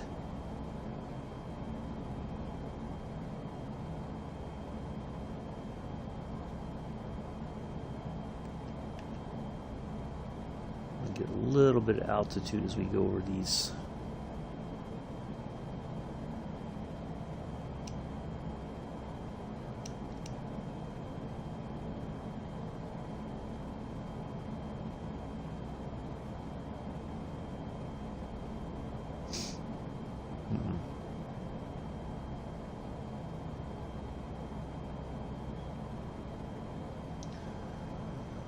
Yeah, it's going to be a... I'm hoping that they get a handle on a lot of things and it, you know, things dramatically improve for Microsoft Flight Simulator, because I think there's a lot of console gamers who are now on the fence about whether or not they're going to continue, because they were, as somebody said before, they were told the selling point was that you would have the same experience as the PC gamers, and everybody has said that has been so far from the truth it's not even funny. So it does feel like there was a bit of false advertisement. Whether that was intentional or not is debatable. You know, you could make the case that it was completely intentional, that they didn't tell the whole story or tell the truth.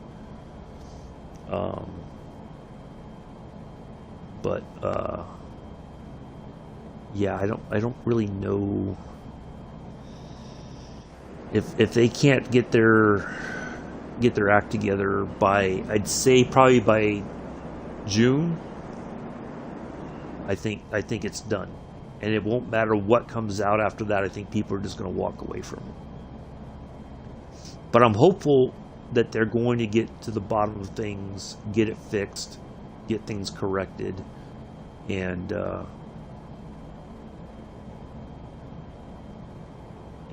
you know, it'll be even better. And I agree with that, Mick. My understanding, and I think you've seen this too for over the years with the games, especially when there's a multiplayer aspect to it. With the single player part of games, I think they can make their story. They can do, you have a beginning, middle, and end to the game. And you have all your cutscenes and your, you know, it's a very linear sort of thing. But the push for everything to be multiplayer is, I think, is what ruins the development process. I could be wrong, but that seems like that's been the bigger focus. And so when they say, well, we're going to release the game in, you know, like summer of 2022. And so they go into testing between now and summer of 2022. And in some cases, you realize that there's some problems. Now they bring it up to the developer, like say Ubisoft or EA or Activision. Those are, I think, the three big worst offenders of pushing a game out when the developers say, we've got a problem, we need more time to fix it. The publisher will say, nope, you said it was going to be ready by this, and we're going to put it out. And we're going to face the backlash like we always do. We're going to give them the same speech. We understand you're frustrated. We are so sorry that we let you down, blah, blah, blah, blah, blah. And everybody will forgive us for the most part. We may lose some players, but then we'll work on the patches. That seems to be the continuing cycle in the gaming industry.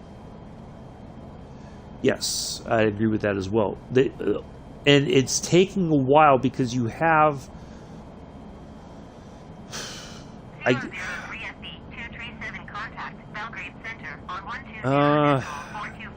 It's like they're... It's like there's a part of the community who doesn't spend their money for the game. Like they get it as a gift, like their parents give them a gift card, or their grandparents, you know, like they are not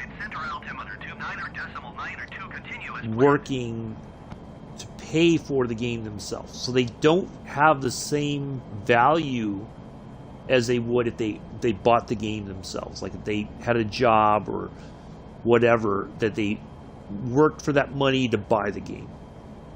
So I think that they will forgive, or they don't see like reasonable criticisms of the game. Like if you say, well, this was wrong and this is wrong and why was this allowed to happen, they will defend tooth and nail that game, because they haven't spent their own money on it. They got it as a gift or whatever. So they don't see the bigger picture, I guess, for lack of a better term. 003 SB237. Request clearance to transition Charlie airspace. 003 SB237 Belgrade Center. So I think that's where part of the problem lies. You know, I saw it in Destiny, and even in Destiny 2. If you were critical, you were a terrible person. How dare you be critical of the game? What is wrong with you? Don't you understand that this is the greatest thing since sliced bread? How could you be so terrible? So I think that's part of the problem. But again, you know, you have a developer like Bungie who has a history. They have a very rich history. You know, when they said they were leaving Halo, after Halo Reach, they were like, we're done with the Halo series, we're going to go on to something else. And then they came out with Destiny, and everybody's like, it's Bungie, it's a solid product, and then it was not. And everybody's like, wait a minute, the Bungie who put out Halo put out this? Nah, that doesn't make sense. And so you had, that was like the beginning of the crack in the facade. I think that you had a well-established developer like Bungie who put out something like Destiny, and it was like, this is not what I expected. This is far from anything that I would have wanted. Like, you know, it's just nope. So, yeah, I think that was a big issue. But the developers are gonna, if they say, hey, you said it was gonna be done by this, we're sticking to it. Doesn't matter. Get it out there, and we'll just deal with the repercussions later. That's, I think, has always been the biggest problem. Because once that was tolerated, then it was like everybody was watching, okay, if Activision gets away with this, that means we can do it. And we'll just follow the same, you know, it's like a same cut and paste sort of spiel. Oh, we're so sorry. We can't believe we let you down like this, and we're, oh, goodness gracious. My, oh my, you know, oh, we are just terrible people, terrible, you know, like, they have that you know, like they have that mea culpa moment. But at the end of the day, they're just like, once they've got that out there enough and people buy into it, then they're like, okay, now we can take a step back and we'll give regular updates, so to speak, about what's going on and when can things be expected, and we'll just talk to the community and everything will be fine. And so then now you have the community managers. That's like a new thing. They have to go out there and they have to kind of go the company line and say, you know, we understand you're frustrated, but we're working on it. Just give us time and it will be okay. But, you know, it's, but for other companies, like for CD Projekt Red, which I think develops and publishes their own games, I'm still surprised how they got away with, or how they thought that nobody would notice how bad Cyberpunk 2077 was. Like, I don't, it boggles my mind that they thought they would be okay. So, yeah, it doesn't make any sense to me.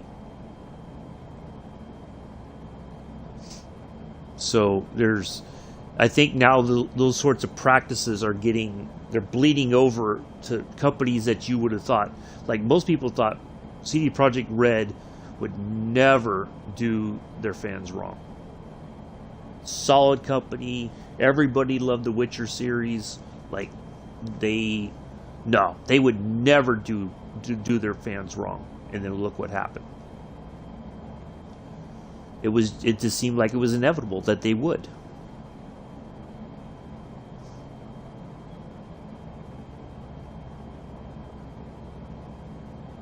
Because they want the money, they'll push it out, they'll get, people will pre-order or whatever, and they got their money coming in, and everybody's happy, the investors are happy, and all that, and then that's when the poop hits the fan. Once the game's released, and everybody's like, wait a minute, this is not, and then all of a sudden, we better start talking, because, the longer we wait, the worse it's going to look that we knew what we were doing, and we knew what we were getting ready to do was wrong. We better come clean, kinda, otherwise we're never going to hear the end of it. So yeah, it's just amazing sometimes how bad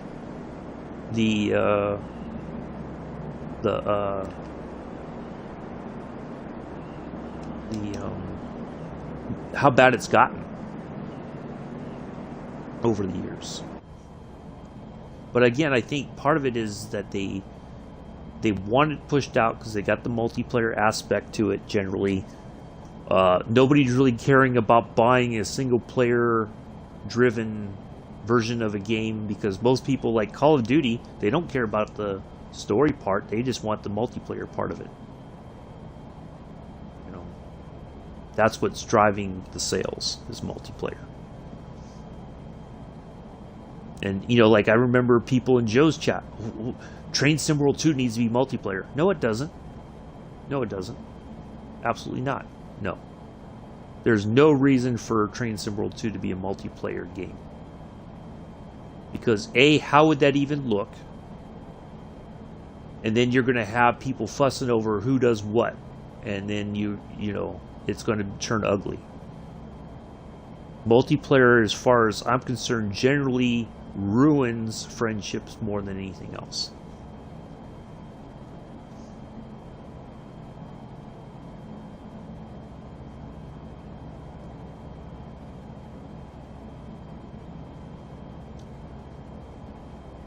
The world is not enough.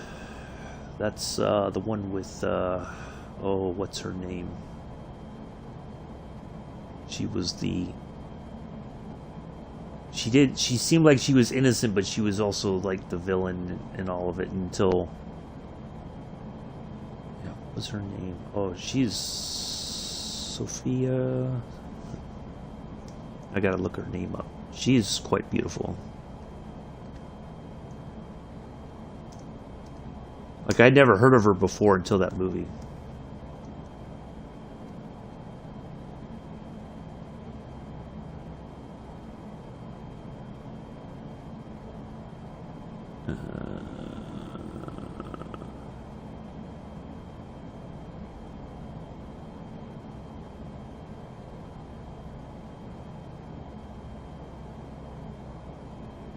Sophie Marceau? Yes. Yes, that's her. Yeah, it doesn't need multiplayer, absolutely, Daniel. When people say that, I'm just like, you don't even know what you're getting yourself into. You may think that you want it, but when it happens, you're going to be right back in there in the streams complaining that it's not working, and da-da-da-da, so... Yeah. I did quite enjoy seeing... and I'd never heard of her as an actress before until The World Was Not Enough. I think she wasn't well known outside of... I think she's French? Something like that. But the part that annoys me is these updates that make you pay for. I know they need money, but to get people to pay for skins or extra... Yeah. Well, like the updates... I think that was the one thing that... I remember when... So, like, Rush Hour was coming out. Updating the game was free. the routes weren't going to be free, but updating the game is going to be free. Skip, hello. Merry Christmas to you. Thank you for popping in, saying hello. Appreciate that.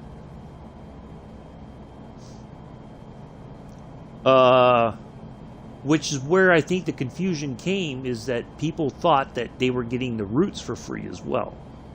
Like they never made you pay for the updates of the game, but if you wanted the additional content, that was on you. Well, and yeah, I think that's the other thing too, is updates. The big issue is, and I think again, the what happened with these sim updates on Flight Simulator, one thing gets fixed. All right. See you later, Skip. Enjoy your family time. Merry Christmas. You know, you have the concept of this fixes this problem, but then it breaks something else, and then you have to go and fix the other problem, and it's like a domino effect. And so you have an update to the update to the update to the update to the update, and then finally things are back to normal. Then the next big update comes, and it's like this continuing cycle. But you know, the updates are free. The content, well, and that's a very valid criticism, I think, because that's what it does feel like. And I've, you know, when the updates for whether it was Destiny or Division 1 and 2, Destiny 1 and 2, Train Sim World 2, you know, like when I bought Train Sim World 2020, by then the game had been out for quite some time, so most of the problems had been solved, I think. So, I thought, okay, I'll take the chance because they seem like they've got a good head on their shoulders. I'm going to put my faith in Dovetail Games, which worked for a while, and then all of a sudden, after, you know, like we said before, after Cathcart Circle, that's when things went right downhill. You know, that's like the split in the timeline. You have the timeline where everything works as intended, and then you have the other one that we went to where things just started getting screwed up constantly for whatever reasons, and there's no telling why that was happening, except, well, the one thing we knew for sure, there was more screw ups on the Xbox side than there was on the PlayStation 5 side.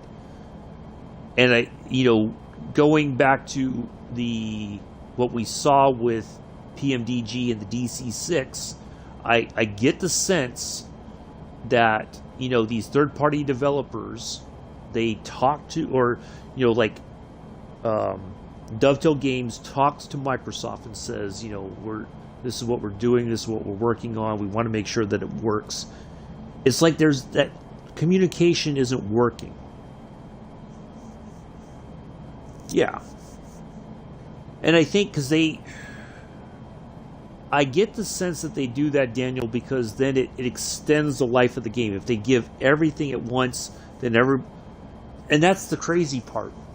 It's, if they put everything out at once, then everybody's going to be like, okay, I don't have anything left to do. Because people will burn through all that content, right?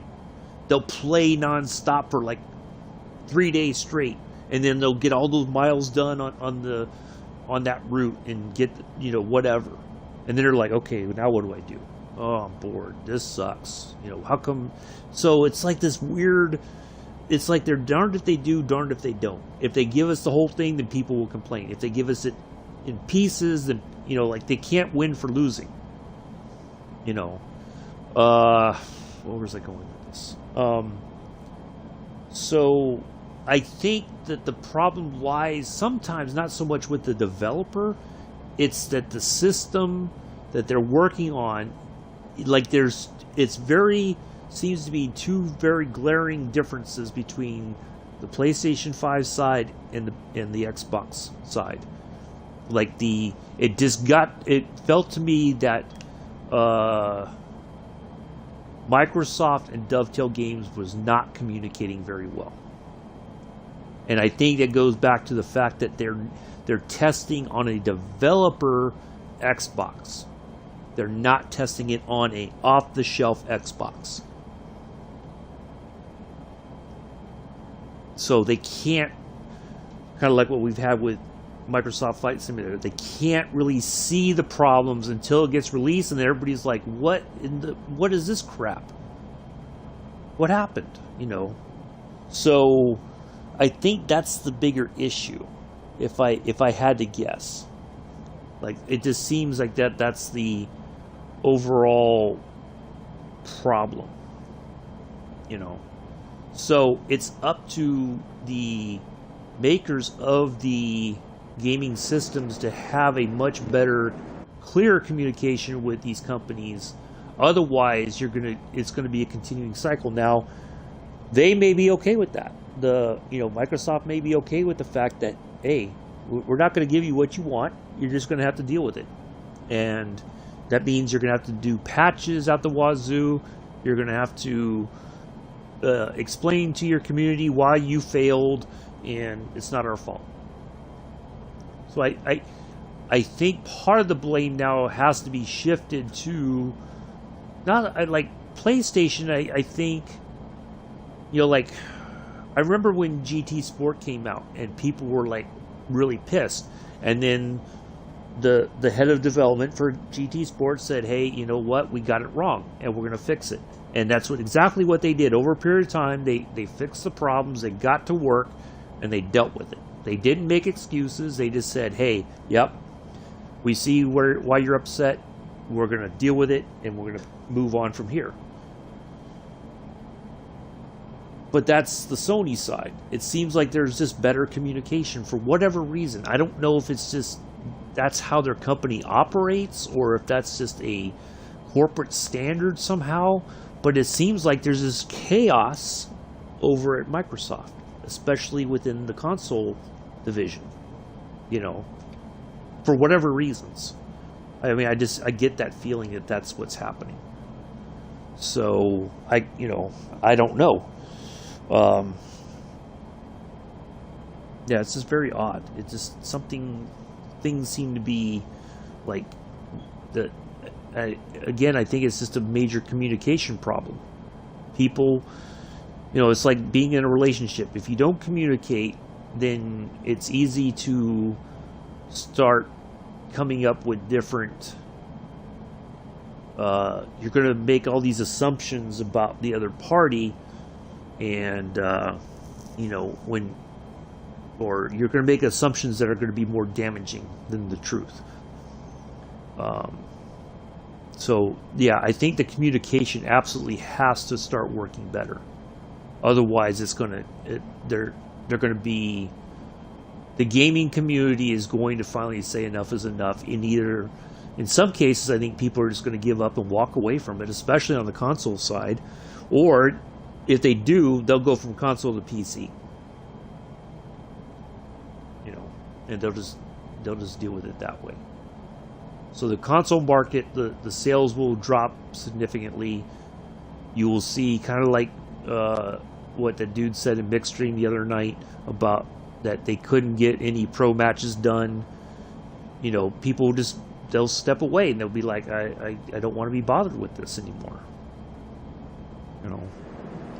Oh, some nice scenery here. Look at this.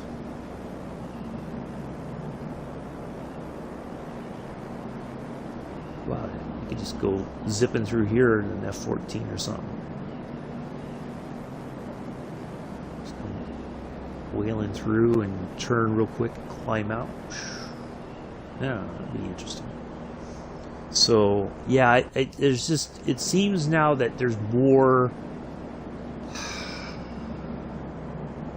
to the story, there's more to the problems than what we were led to believe. I think there's more hands in the cookie jar, so to speak, that are causing all these issues, and it just doesn't seem like they want to fix it. Well, I think they do. Some people do, but I think they just rather drag their feet and get. I I don't know. It's just, it's very strange sort of situation, I think. But I think, you know, like me personally, I like to go back to the days of a game where you had, you know, like Modern Warfare 2 and 3, you had characters who were very interesting. You had an interesting story, and you played through, and you know, then you, of course, you replayed it again and again as you change your difficulty, because you're like, okay, now I know what to expect, and you know, I can. But yeah, I don't. You know, I was just thinking the other day because there was a. Was I downtown? Yeah, I think it was like not earlier this week, but like the week or two prior. I mean, it was on the 15th, I think. There was a... I saw a... It was like Union Pacific locomotives were here in the area. And I was like, man, I wish I could have gotten a picture of them rolling through. And I kind of felt like, man, I kind of miss driving the trains. But I don't miss all the crap that Dovetail was pushing out. You know? So how could I enjoy it without breaking the principle of, you know, I mean, you could do it. I don't have to have all the routes. You know, I think that was, I was one of those people that, okay, I'm going to buy the next route. And then the next one, and the next one. You know, I was sold on the rush hour thing. I was like, this is going to be good, I think. You know, it's going to be phenomenal for the game. And then it just turned into a poop show. But I do miss it. I miss the, you know, just having that fun of driving, whether it's passenger or freight.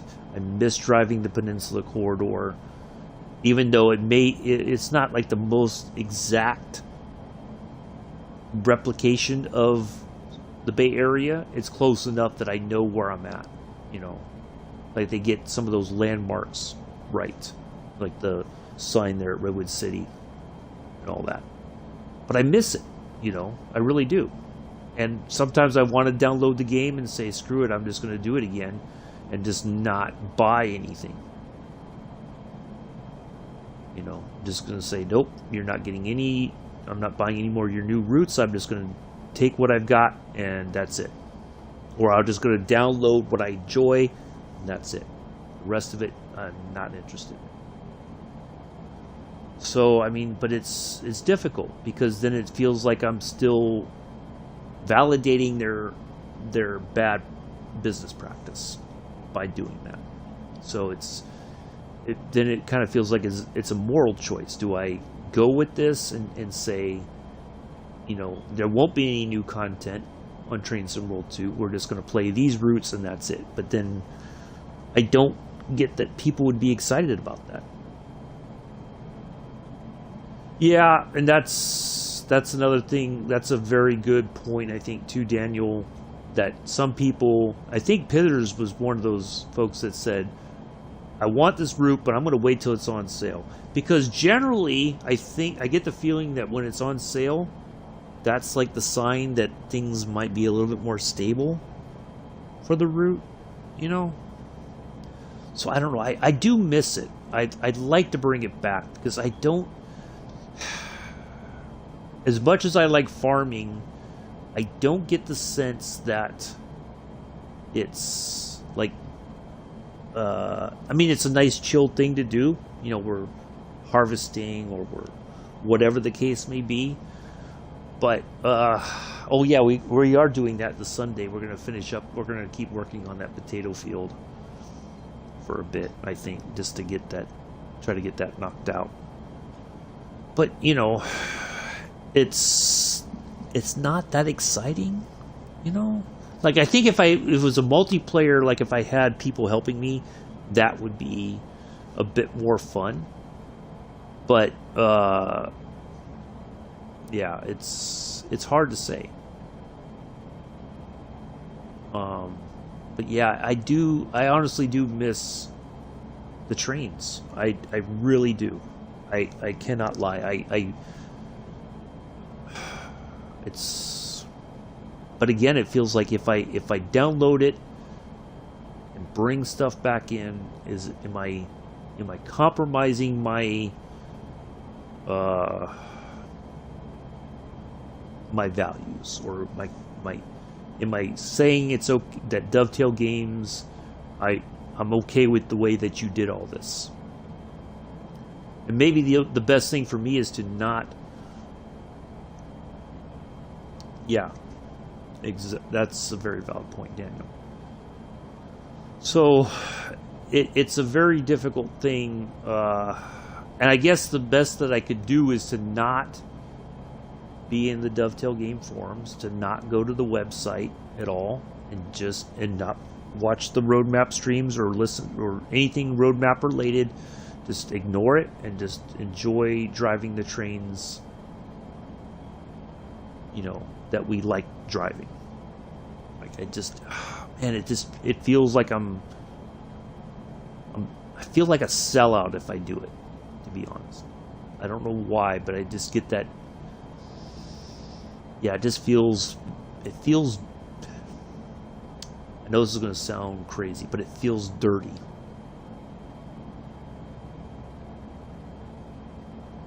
Yeah, and that's a valid point too, Mick. And I think that, the cross-platform aspect of it, that does help, that now you can have people on different platforms join you. But I don't know how that really works. I think, you and Pulse were talking about, you have to have your own server sort of thing or something like that, and there's more to it than just a regular, hey, I can join and help you out. And, seems a very strange sort of situation. But yeah, I'm struggling, quite honestly. I want to drive the trains again, but it feels dirty. It feels like I'm a sellout if I cave in. But I think I can work around that if I don't buy any other content. I have to be very disciplined and say, nope, I'm not going to buy it. No. Nope. You're not getting another dollar out of me. I'm going to enjoy it for what it is. But as far as new content, no. You've tainted that process, that I can't trust you now with my money. So, I don't know. I really do miss it. I would love to get back in the MP36 and have a run from San Francisco to San Jose and all that.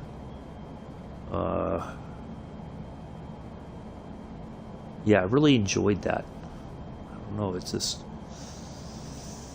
I feel like that would be an easier thing to do on Sundays. If we just did the short routes or, something quick.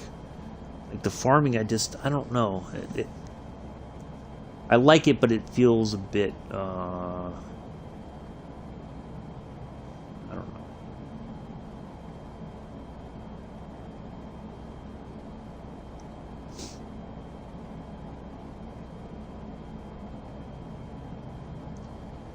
Anyways, I need to drink some water.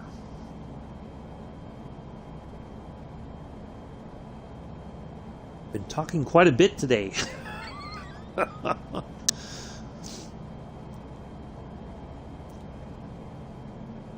Mick, we haven't seen you in the trains in ages.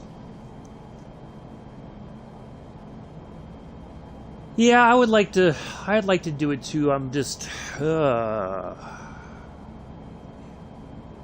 well, maybe what I could do, and here's a thought.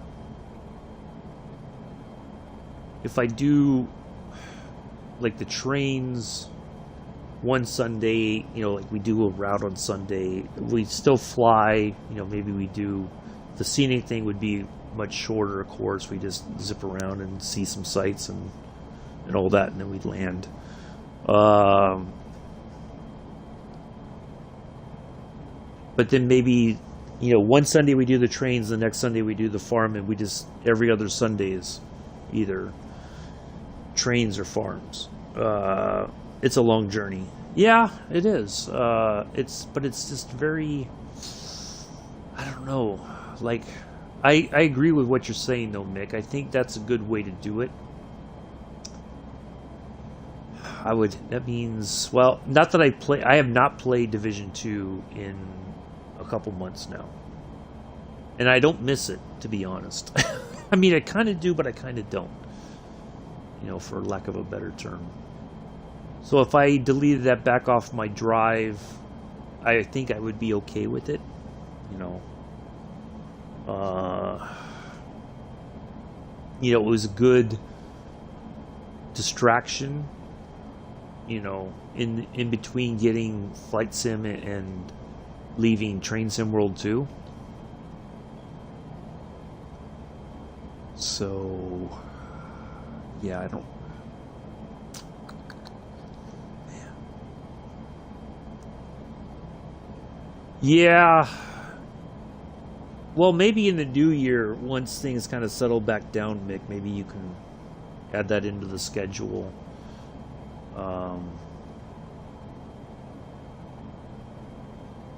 But yeah, because I know Battlefield's a big thing. Your truck driving, your FIFA. You know. So, yeah. I don't know. I'd like to do it. I really, I'm leaning more towards doing it again. I feel so conflicted about it though.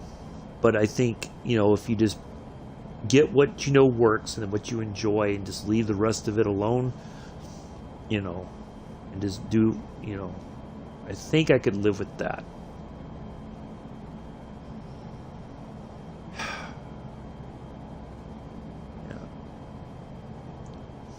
But I do miss it. I do honestly miss driving the MP36 from San Francisco to San Jose and all that. I don't know. I might just delete Division 2 and just download and just take what I know, you know, what I enjoy, and leave the rest of it alone.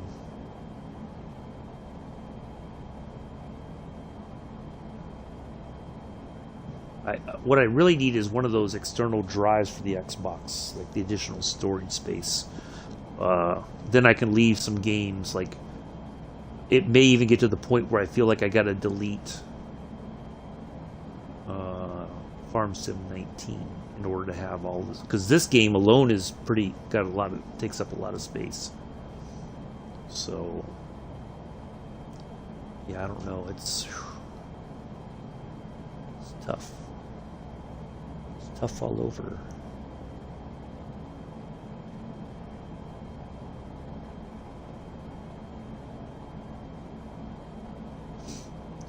I don't know.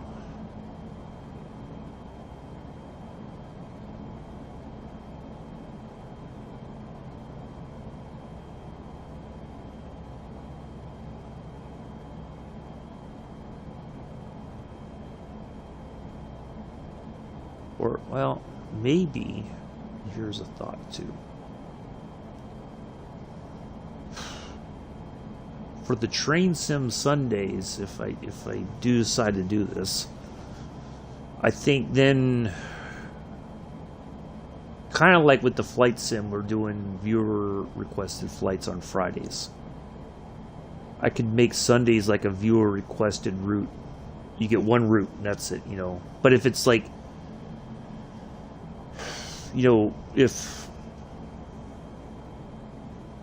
or say it's like LGV Mediterranean, we go from Marseille to Avion and back. I think that's reasonable because it's, you know, much easier to do than, you know, changing, you know, going all the way out, changing trains and, you know, all that kind of stuff. So, yeah, something like that I think would work. But like on some stuff, it doesn't take very long to do. And oh man, I would have to get all used to the LZB or SIFA and PZB, the deliciousness of PZB and SIFA. I would probably have to leave it off for a bit until I got back on back in the saddle. Yeah, I think that's a good idea, Mick. I mean, there's a lot that it does work now, I'm sure, and I think, I could be wrong, I think that the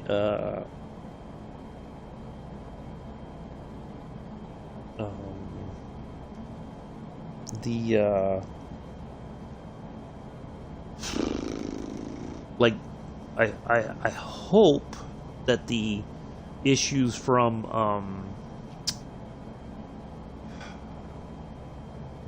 rush hour have been addressed by now. I think they would have been by now, but I could be wrong. If Abella was here, I think Abella would definitely be able to say, yeah, it's way better than it was before. All the problems with Dresden have been addressed. So it's, yeah, you should be able to do everything on there now with no issues. You will spawn in, you'll be by your train, not in the middle of nowhere or whatever, or at a station, no trains arriving. So, before we continue, though, I need to step away for just a moment. I will be right back.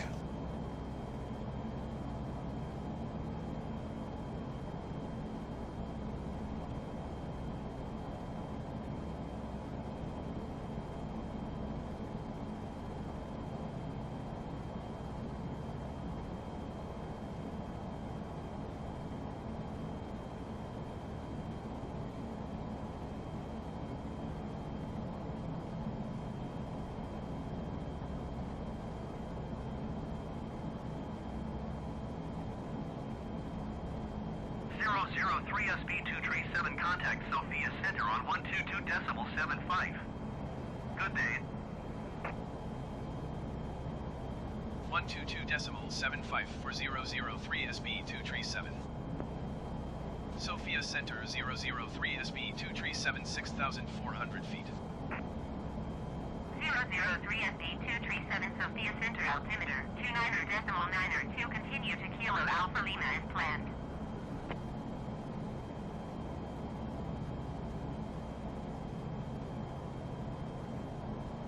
No, I won't forget, Mick. But thank you for the reminder. Boy, this thing got really off course. What in the bloody blue blazes happened here? It's like my co-pilot took over and took me a completely different direction.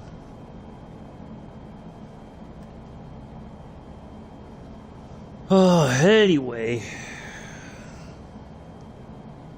Yeah, I would agree, Mick. I think I'll do it. I just, because I'm thinking, you know, it's just, as much as I like farming, and it's kind of nice and relaxing, and just, you know, but it's also, it gets a bit monotonous after a while. Like, you're just going back and forth, and then you unload, and then you go back and forth, back, you know. Yeah, I'm just going to have to make some room for it, for sure. And just get a little bit for now, you know, download the core game, sack them. Yeah. Man, I was like, I came back and I'm like way over. I'm like, wait a minute. When I left, I was like somewhat parallel to the line. I don't know if like somehow the wind blew me over or I don't get it. I don't know. Or maybe the way I set down the controller just kind of had its own mind and just said, oh, we're going to go over here. Let's see what's over here. I don't know. Yeah, like I could get the core game with those 3 routes and then maybe add in like Peninsula Corridor. What's the other one?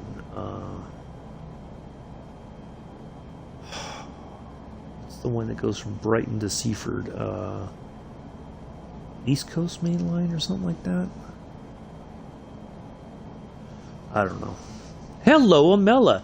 Hey, speaking of Amela, my dear friend, can you tell me for sure, if you're able to, the issues with rush hour on Train Sim World 2, has that all been essentially fixed by now, or is that still a work in progress? Just curious. I think I will, Mick. I do miss it. Like, I won't lie. Like, it's... I feel like just... Whenever I see the trains over by Walmart there, I always... My East Coast way, yes, thank you. I always feel like, man, I miss driving the trains. I miss... oddly enough, I miss Sandpatch Grade. I really do. You know? Like, just that run up the hill. We hit that left, and next thing you know, we're just chugging along at 25 miles an hour for the rest of the way until we start going downhill. And then it's like, okay, now we got to start slowing down and all this other stuff. But yeah, I'm curious, Amela, has the rush hour stuff, especially the stuff with Dresden and Bright Main Line, been addressed? Just out of curiosity.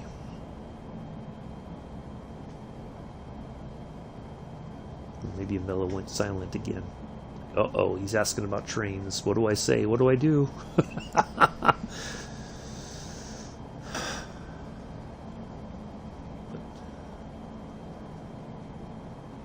Nice to see you back as well.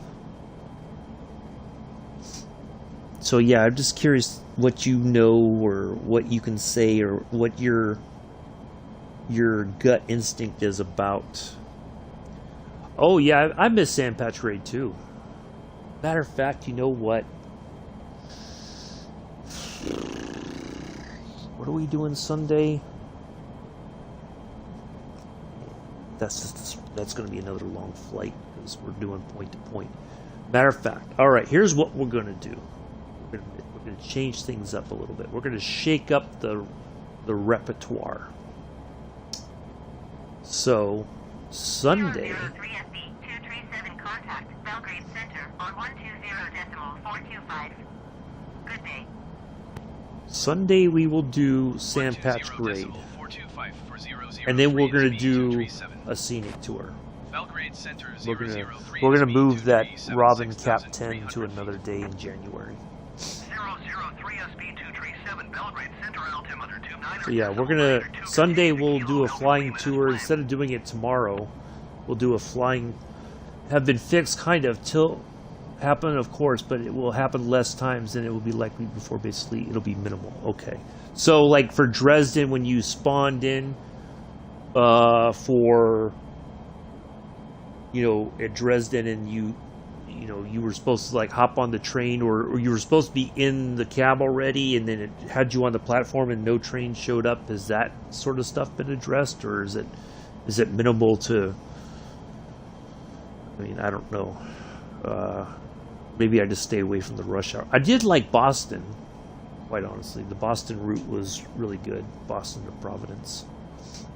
So yeah, I think for Sunday, or tomorrow, because tomorrow's actually Christmas, so Christmas, post-Christmas, the day after, where everybody's going back to the store to return their stuff that they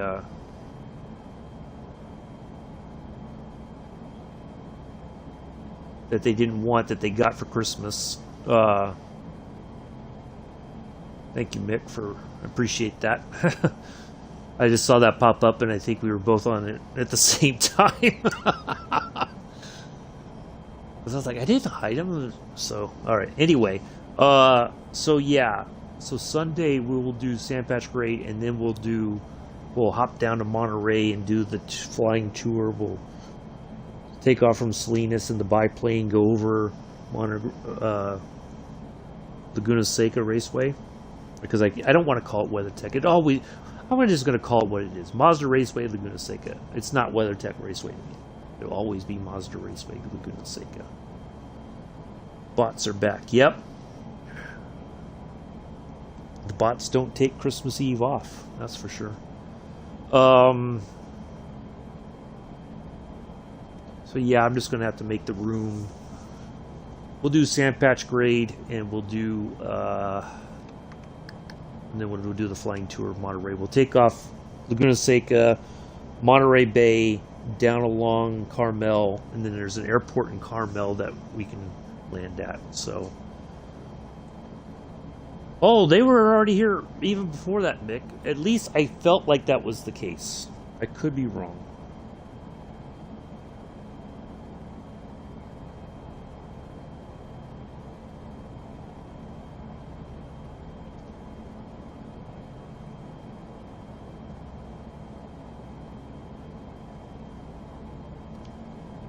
Yeah, we'll do the trains again.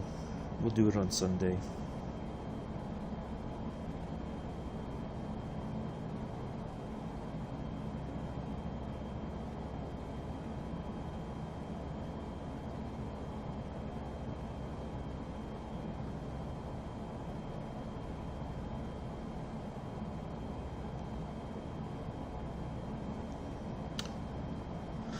So...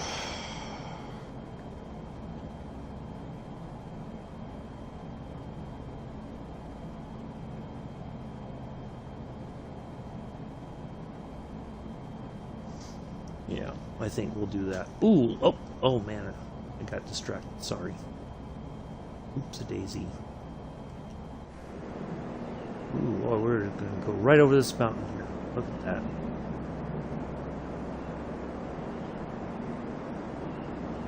The hair of our chinny chin chin.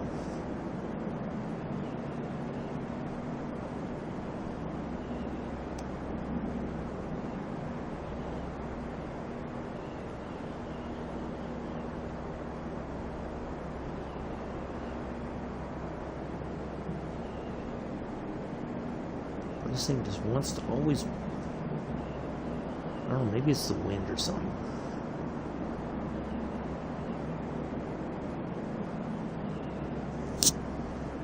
Like I was heading there and then it just suddenly shot off to the right, or to the left. Well, at least this is a nice view. Look at that. Wow. This would be a... oh boy, I see all kinds of canyons. Play... then on rush hour ones, because I noticed it's the non-rush hour routes that don't crash. Okay, I wasn't sure if that was still the case or not, so I'll steer clear. Although I did really like Boston, but I'll steer clear of that for the time being. Thank you, Milla. All right, so there we go, folks. We're going to shake things up. The repertoire is changing again. I think I have stayed away from the trains long enough. I'm itching to get back in the cab, I think. So we will do that Sunday Sandpatch grade. Hopefully I remember all the bells and whistles, so to speak. So yeah, then we'll fly around Monterey, and then we'll call it a day. So yeah, there we go. And I don't feel like I'm compromising my values by, as long as I don't spend any money on any additional routes or trains or whatever. If it's not for free, I don't want it. So, which I don't think will ever be the case. But the update, oh my goodness, the updates that I probably have to download are going to be insane. So maybe for the time being we get away from the farm for a bit, and just I'll have to probably delete that as well as Destiny or Division 2, which I'm fine with. I don't, like I said, I played it for a while, it was fun, but it's lost its luster. So yeah, until I can get a larger I can get like an additional storage space for my Series S, then maybe we just stay. I know, Bella. I wasn't sure, and it's hard to know because a lot of people I think play Train Sim World 2 on the PlayStation, so it's hard to know what's been fixed because, with a few exceptions, it was like the community that was most affected was the Xbox community.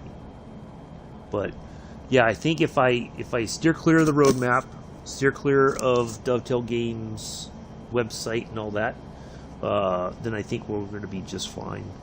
But of course, the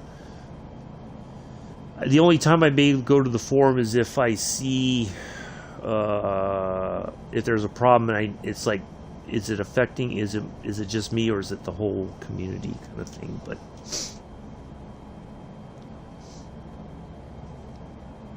if we get on a route and something's not working, we just won't use it for the time being until things settle back down. Yeah, I think we'll do that. I'm gonna guess, Mick. If I had to take a guess, what was wrong with the train last night? Umbella was trying to eat and drive the train at the same time.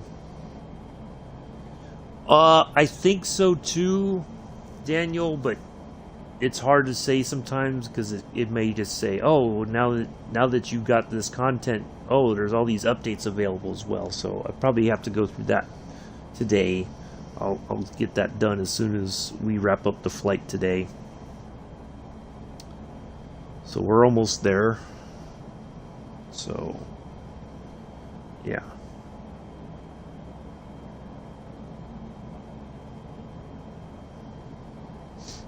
Yeah, I think Umbella was trying to eat and then just couldn't. It was like, do I eat or do I drive the train? Which one is more important? Oh, I'm conflicted. Oh, boy.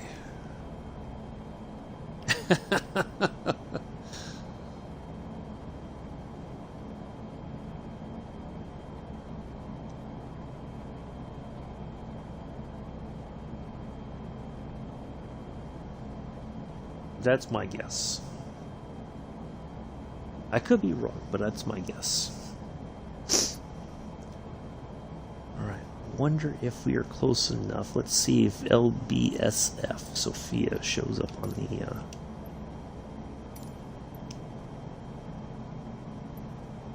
list yet.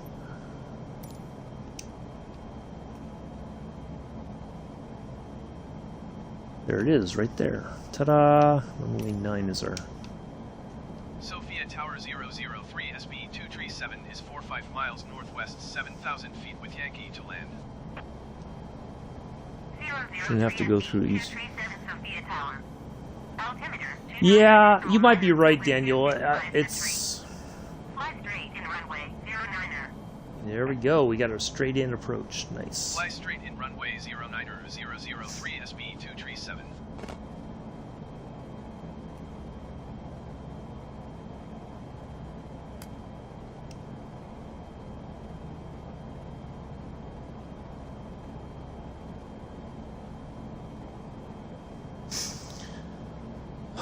Get the master key to turn on. Interesting. Well, again, Bill, were you trying to jam food? Yeah, there it is, right there. Vic said it. Got food jammed in the controls. Yep. That's why you were trying to get some fries jammed in there, weren't you?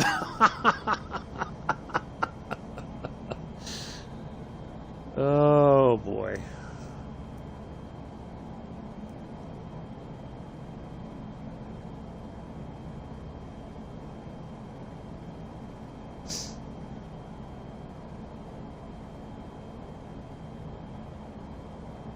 Well, the good thing, another good thing too is that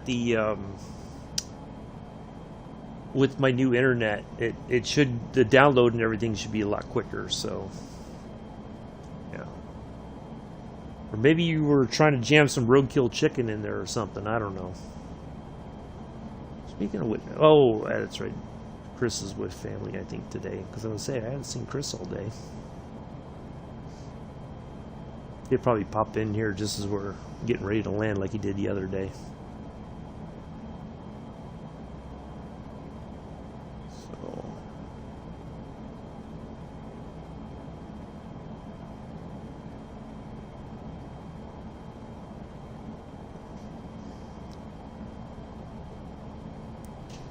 Yeah, that's what I mean. Once I get the core game downloaded, then my thing has always been with Xbox that whenever I delete it and there is an update, once I get the game downloaded, then it's like I got to go through another download for the update. But either way, it'll be fine. It shouldn't take very long to do. So we'll put the new internet through its paces. See how it goes. So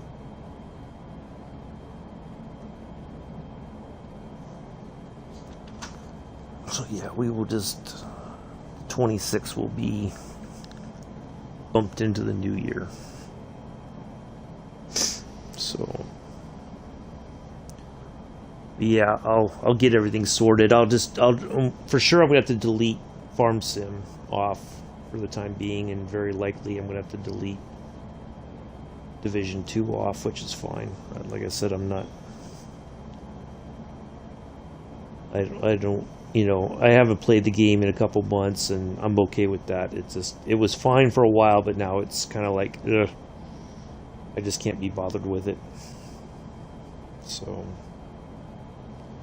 yeah, time to do some winter cleaning, I guess. Clear up some space, get things downloaded, and go from there. But yeah, I'll delete. I think I'll delete Division 2 first, and then only download some routes, and then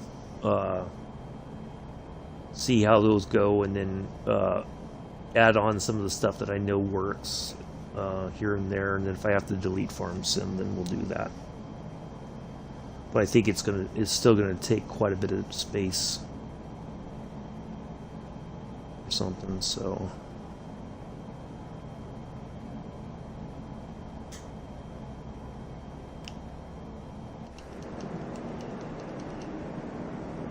Start trying to lose some altitude here.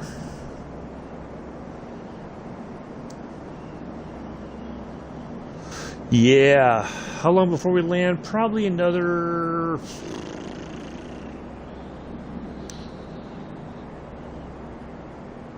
let's say maybe 20 minutes or so, maybe less, maybe more. There's our pattern entry, and we're going straight into runway 9, so it's not like we're gonna have to do the circle around, like we're gonna, you know, go into the left and then slowly descend. We're just gonna go right on in. So I think it'll be happening very soon, Daniel. We're almost done.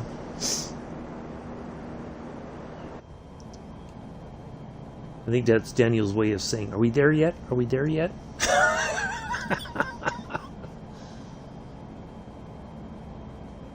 Don't make Ambella turn this plane around and deal with you, Daniel.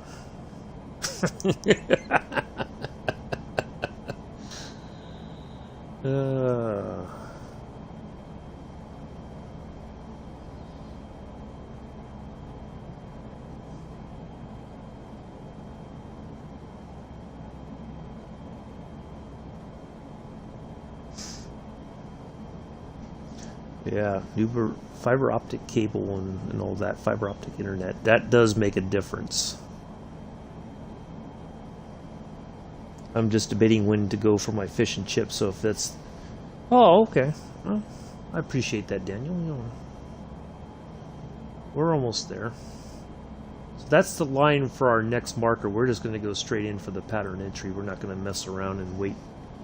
Go to the right and then back to the left. We're just going to go right for the pattern entry and then head on in. That's why I wanted to try to get that as early as possible, so that I know where we're headed for our landing, so we can kind of cut the corners, so to speak, and start getting some altitude drained off. Now, what I should probably look at real quick,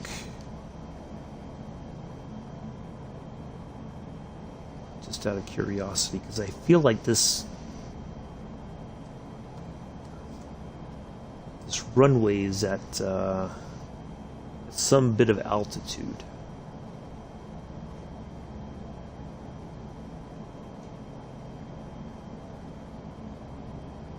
Let's I want the... Oh, there we go.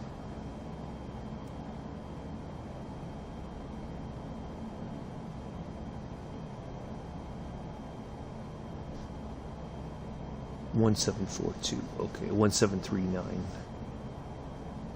All right. So now that I know that, as long as I go before 6 p.m., I'll be fine. All right, perfect. Well, you'll definitely. It's not even 3.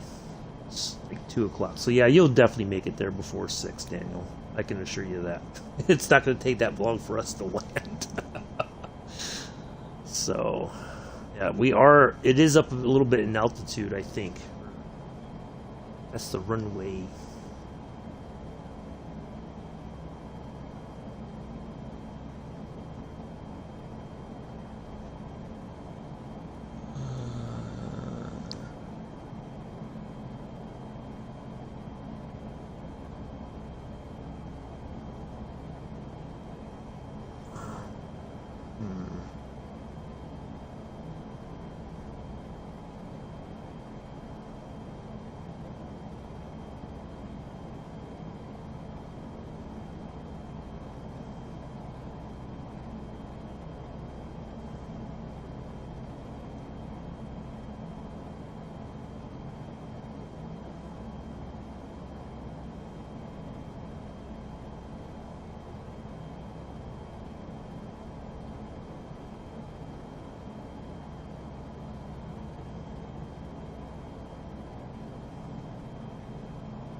Airport elevation is 1742. Okay, so we're up at a little bit of altitude.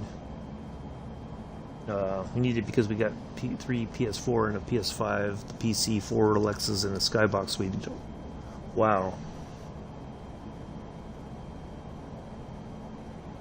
Oh, okay. That's what I kind of figured, Daniel.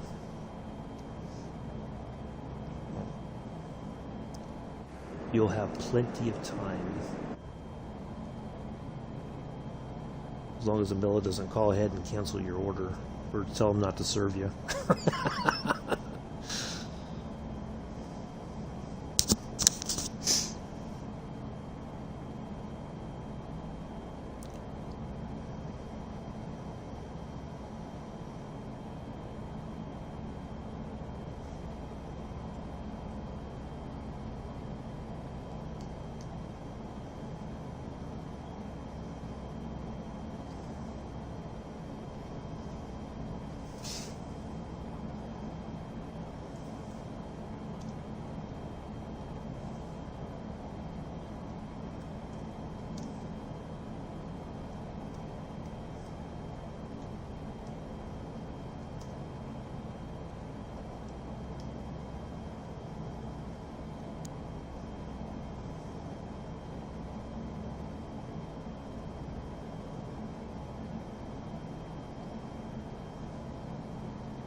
Mick, when I was struggling, all you did was laugh.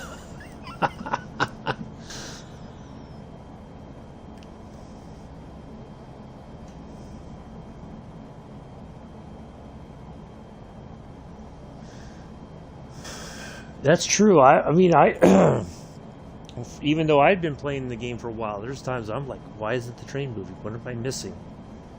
And sometimes it's like the most littlest thing that you're like, oh, I forgot to throw this switch. You know. So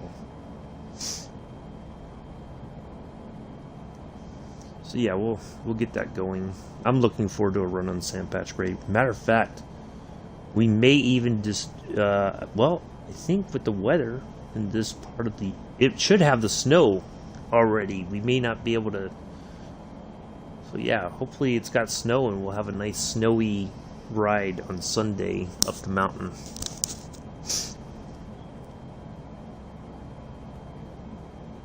Have to throw down some sand and get the traction going. But then it's going to be really slow going into Rockwood number 1. Matter of fact, maybe we'll do it from Rockwood down into what's it called? The yard there in Maryland. It's the I can't even think of the name of it now. I used to know it by heart.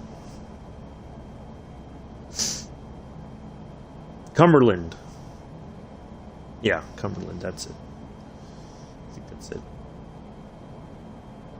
So yeah, we'll go from Rockwood down to Cumberland in the snow.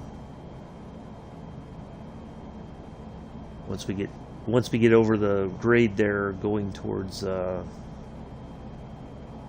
one horseshoe curve there, that's when things are going to get interesting.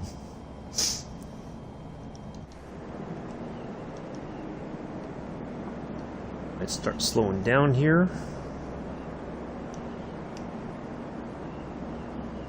Of course, we just start zipping up in altitude.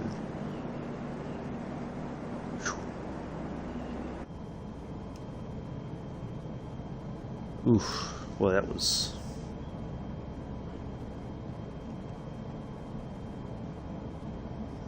I don't know what it is with these planes that just, like, as soon as you drop the flaps a little bit, they just...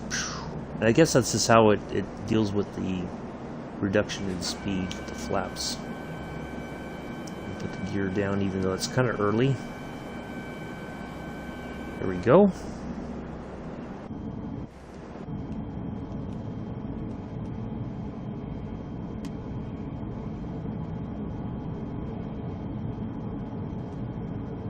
Figure if we start slowing down now a little bit, we can adjust our speed as necessary and then stuff in your face here. When is Mela not stuffing his face? That's the thing, Daniel. That's like a rhetorical question, I think. Oh, boy. Oh, my batteries are low. Uh-oh. We better definitely land here shortly then. Wow. It lasted all this time. A for us.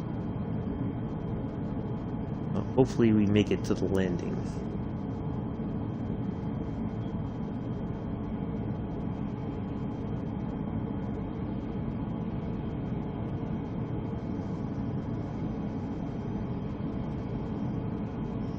Oh, come on, Amelia. You know you've been stuffing your face.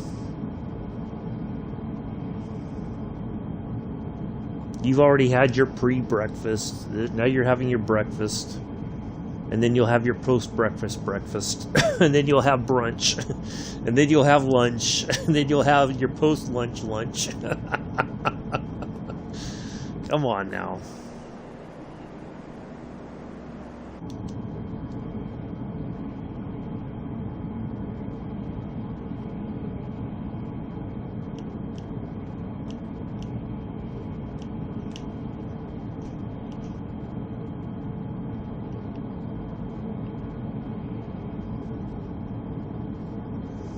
Yeah, I'd like to see Mick back on the trains as well.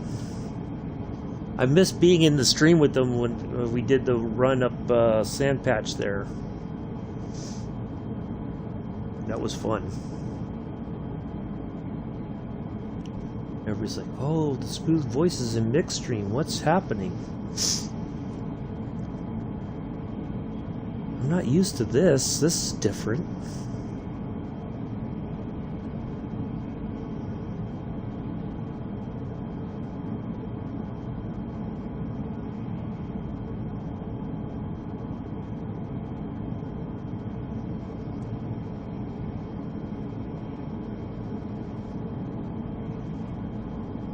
Yeah, it was fun. I think it was Sand Patch grade, wasn't it, Mick, that we did? I joined you through the voice chat there and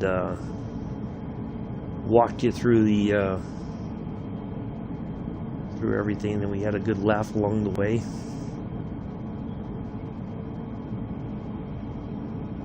That was fun.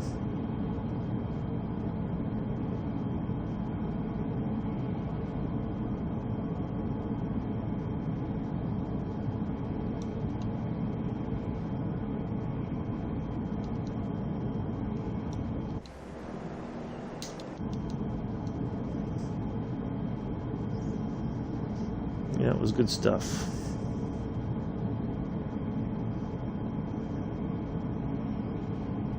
Might have to try to do that again in the new year. Sometime next year, if possible.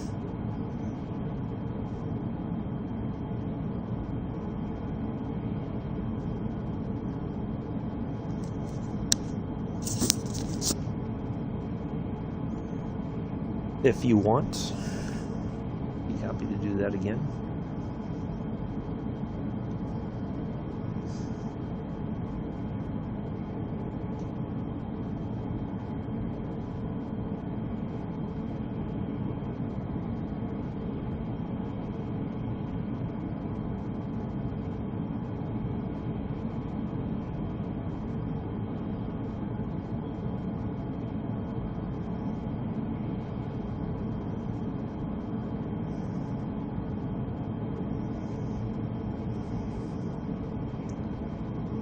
Something, yeah.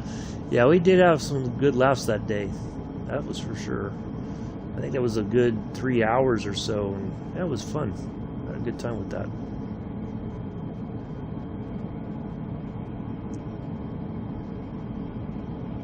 Messing, what is, wait, Bella, your hand must be holding a beef patty or something, because that's wrong. What is that?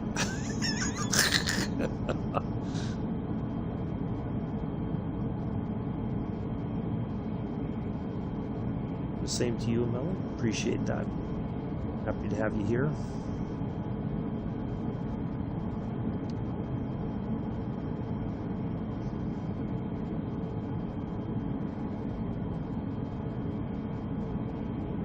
Happy to see everybody here. I wasn't expecting anybody to show up really, but I'm glad everybody did. Josh was the first one here again, like he was yesterday, which was a surprise. Good to see him. Good to see everybody.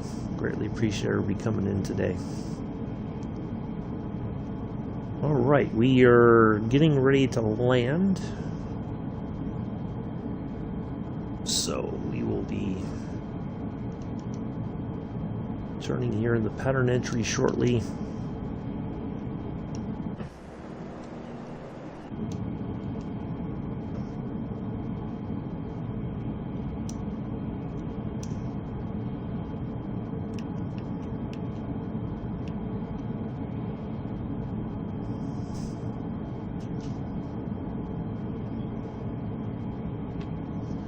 That last bit of flap down so we can still slow down a little bit more.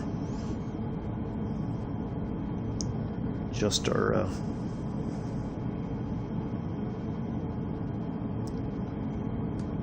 speed as necessary.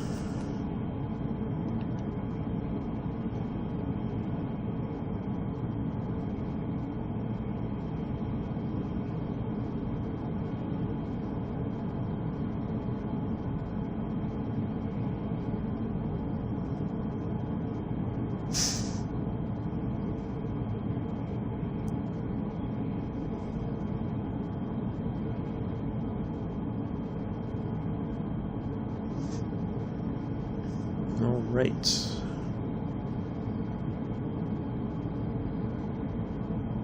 I like these straight-in approaches. Seems a little bit easier to deal with sometimes.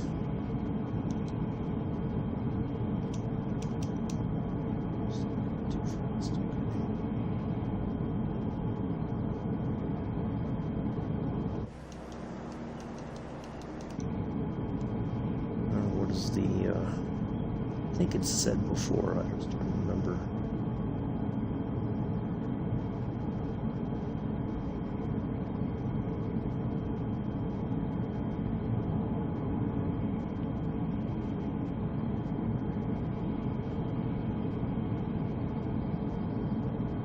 Bulgaria is one of those places I think I'd like to visit just because it seems like it's an interesting place.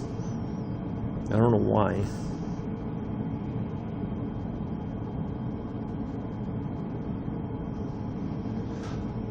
Join Josie. Okay. Take care, Mel. Enjoy. I'll catch you later. Have fun. Don't cause too many accidents. You know what you're like.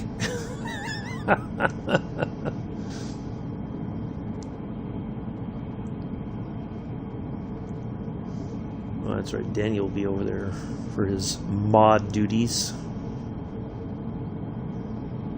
Thinking about how early we're going to be up tomorrow morning, but we're having waffles for breakfast. Nice. I might make pancakes for breakfast. Matter of fact, I might make pancakes for breakfast this morning, too. I think I'll do that.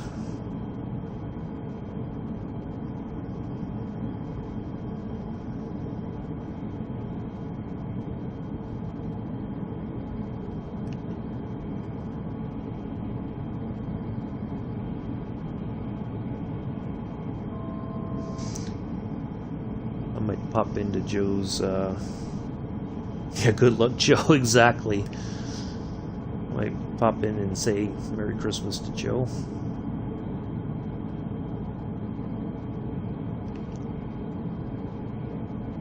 Haven't talked to him in a little while.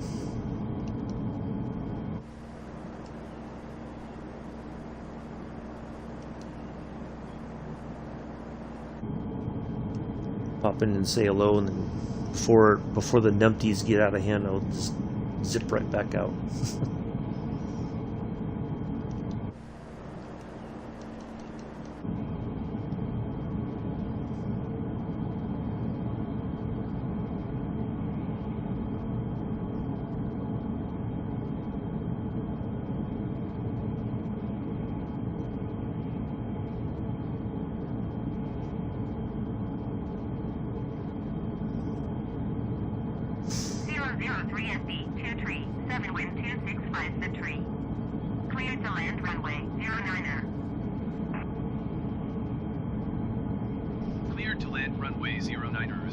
Oh, sprouts, Daniel. The sprout talk has returned.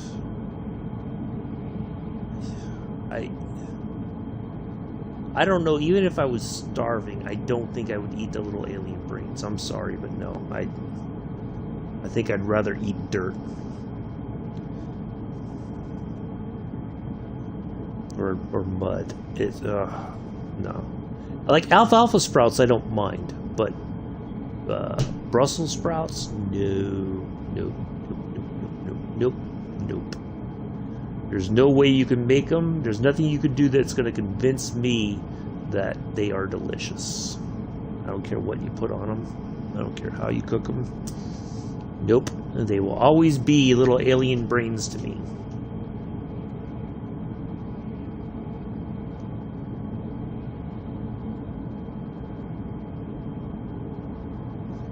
Yeah. I know, Daniel. And you know, hey, if you enjoy them, that hey, more power to you. I you know, some people do, and that's fine. Just like some people enjoy mushrooms. I can't do mushrooms. Nope. Not a big mushroom fan. On pizza, I can get away with it because there's other stuff, but on its own, like my mom likes those portobello stuffed mushrooms. No, can't do it. No, thank you. Ugh. Talking more compost, yeah. So, but you know, hey, if you enjoy them, more power to you, man. I just can't do it. Thank you, Mick. I did report them, so it got removed, but I thank you for hiding them as well. I was trying to get one done before the other, but I should have done the hiding and then reported them, but it's all good. Road or something? Oh yeah, it is. Okay. I thought it was almost like a river or something. Interesting.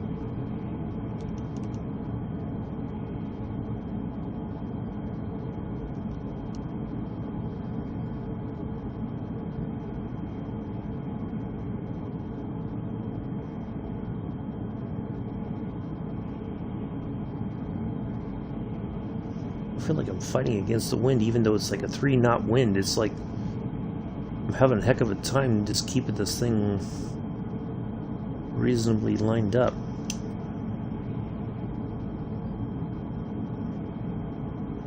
keeping enough speed to get over the edge of the yeah, exactly, Daniel. And I you know, when I was a kid, hey, you got to try them. Okay, I did, and I don't like them. And yet sometimes if my mom makes them, I'll be like, well, you know, I'm not going to eat them, so you better make only a little bit if you're going to want them, because I sure won't eat them. And I don't think my stepdad will either. So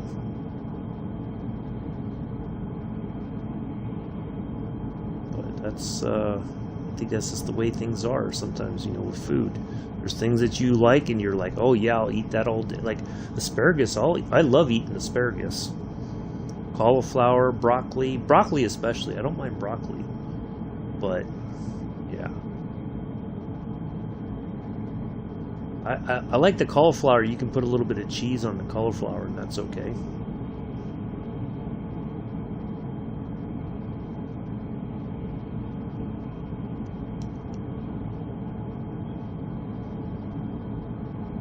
Wow, the sun went down behind that mountain really quick.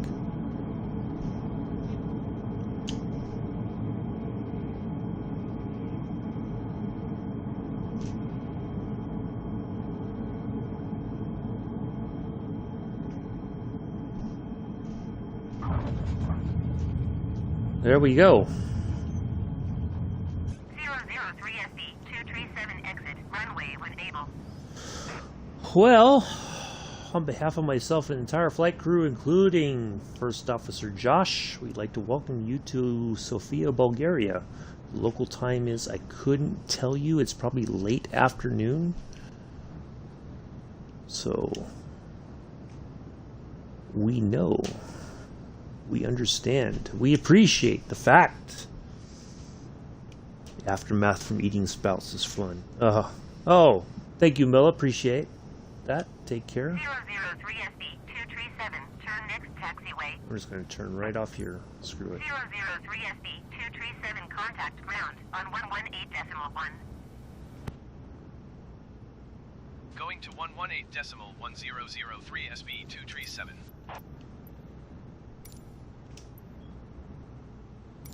Sofia ground 003 SB 237, request taxi to parking.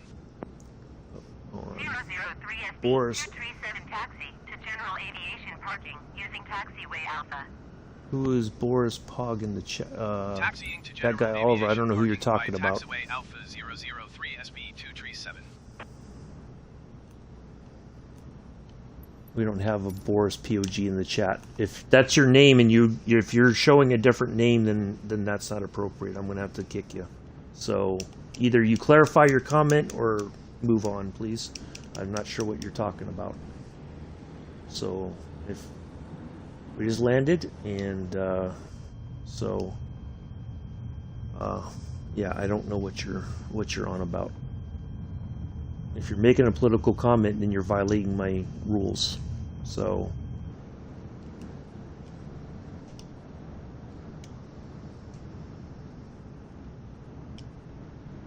we don't have a Boris POG in the chat, so I don't know what you really mean. But thank you for the follow. I will acknowledge that. But yeah, that doesn't make any sense to me. No, that's my alias. Okay. Alright, well, welcome to the chat. Just landed. We're going to be wrapping up here momentarily. So, do appreciate the follow. We'll be back tomorrow with a flight in, it'll also be in Europe. So, I think my batteries are just about dead.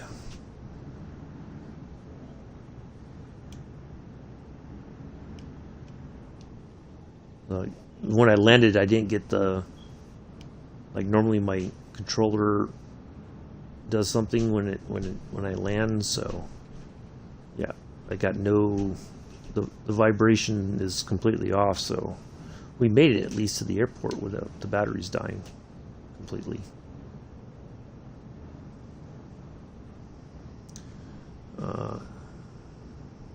Okay, Well, I mean, you're saying that, but then what I see on the screen is that guy Oliver. So that's why I'm a bit confused why but anyway, we just wrapped things up. Thank you appreciate that. So yeah, we will be ending the flight here just as soon as we pull into the parking spot here in Bulgaria. So we had a pretty long flight, just probably about 3 hours total. We'll see once we shut off the engine and all that. It should give us our flight time.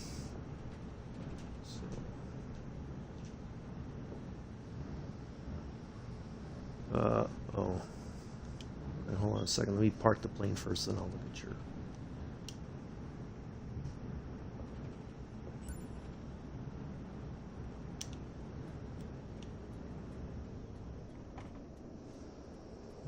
Oh.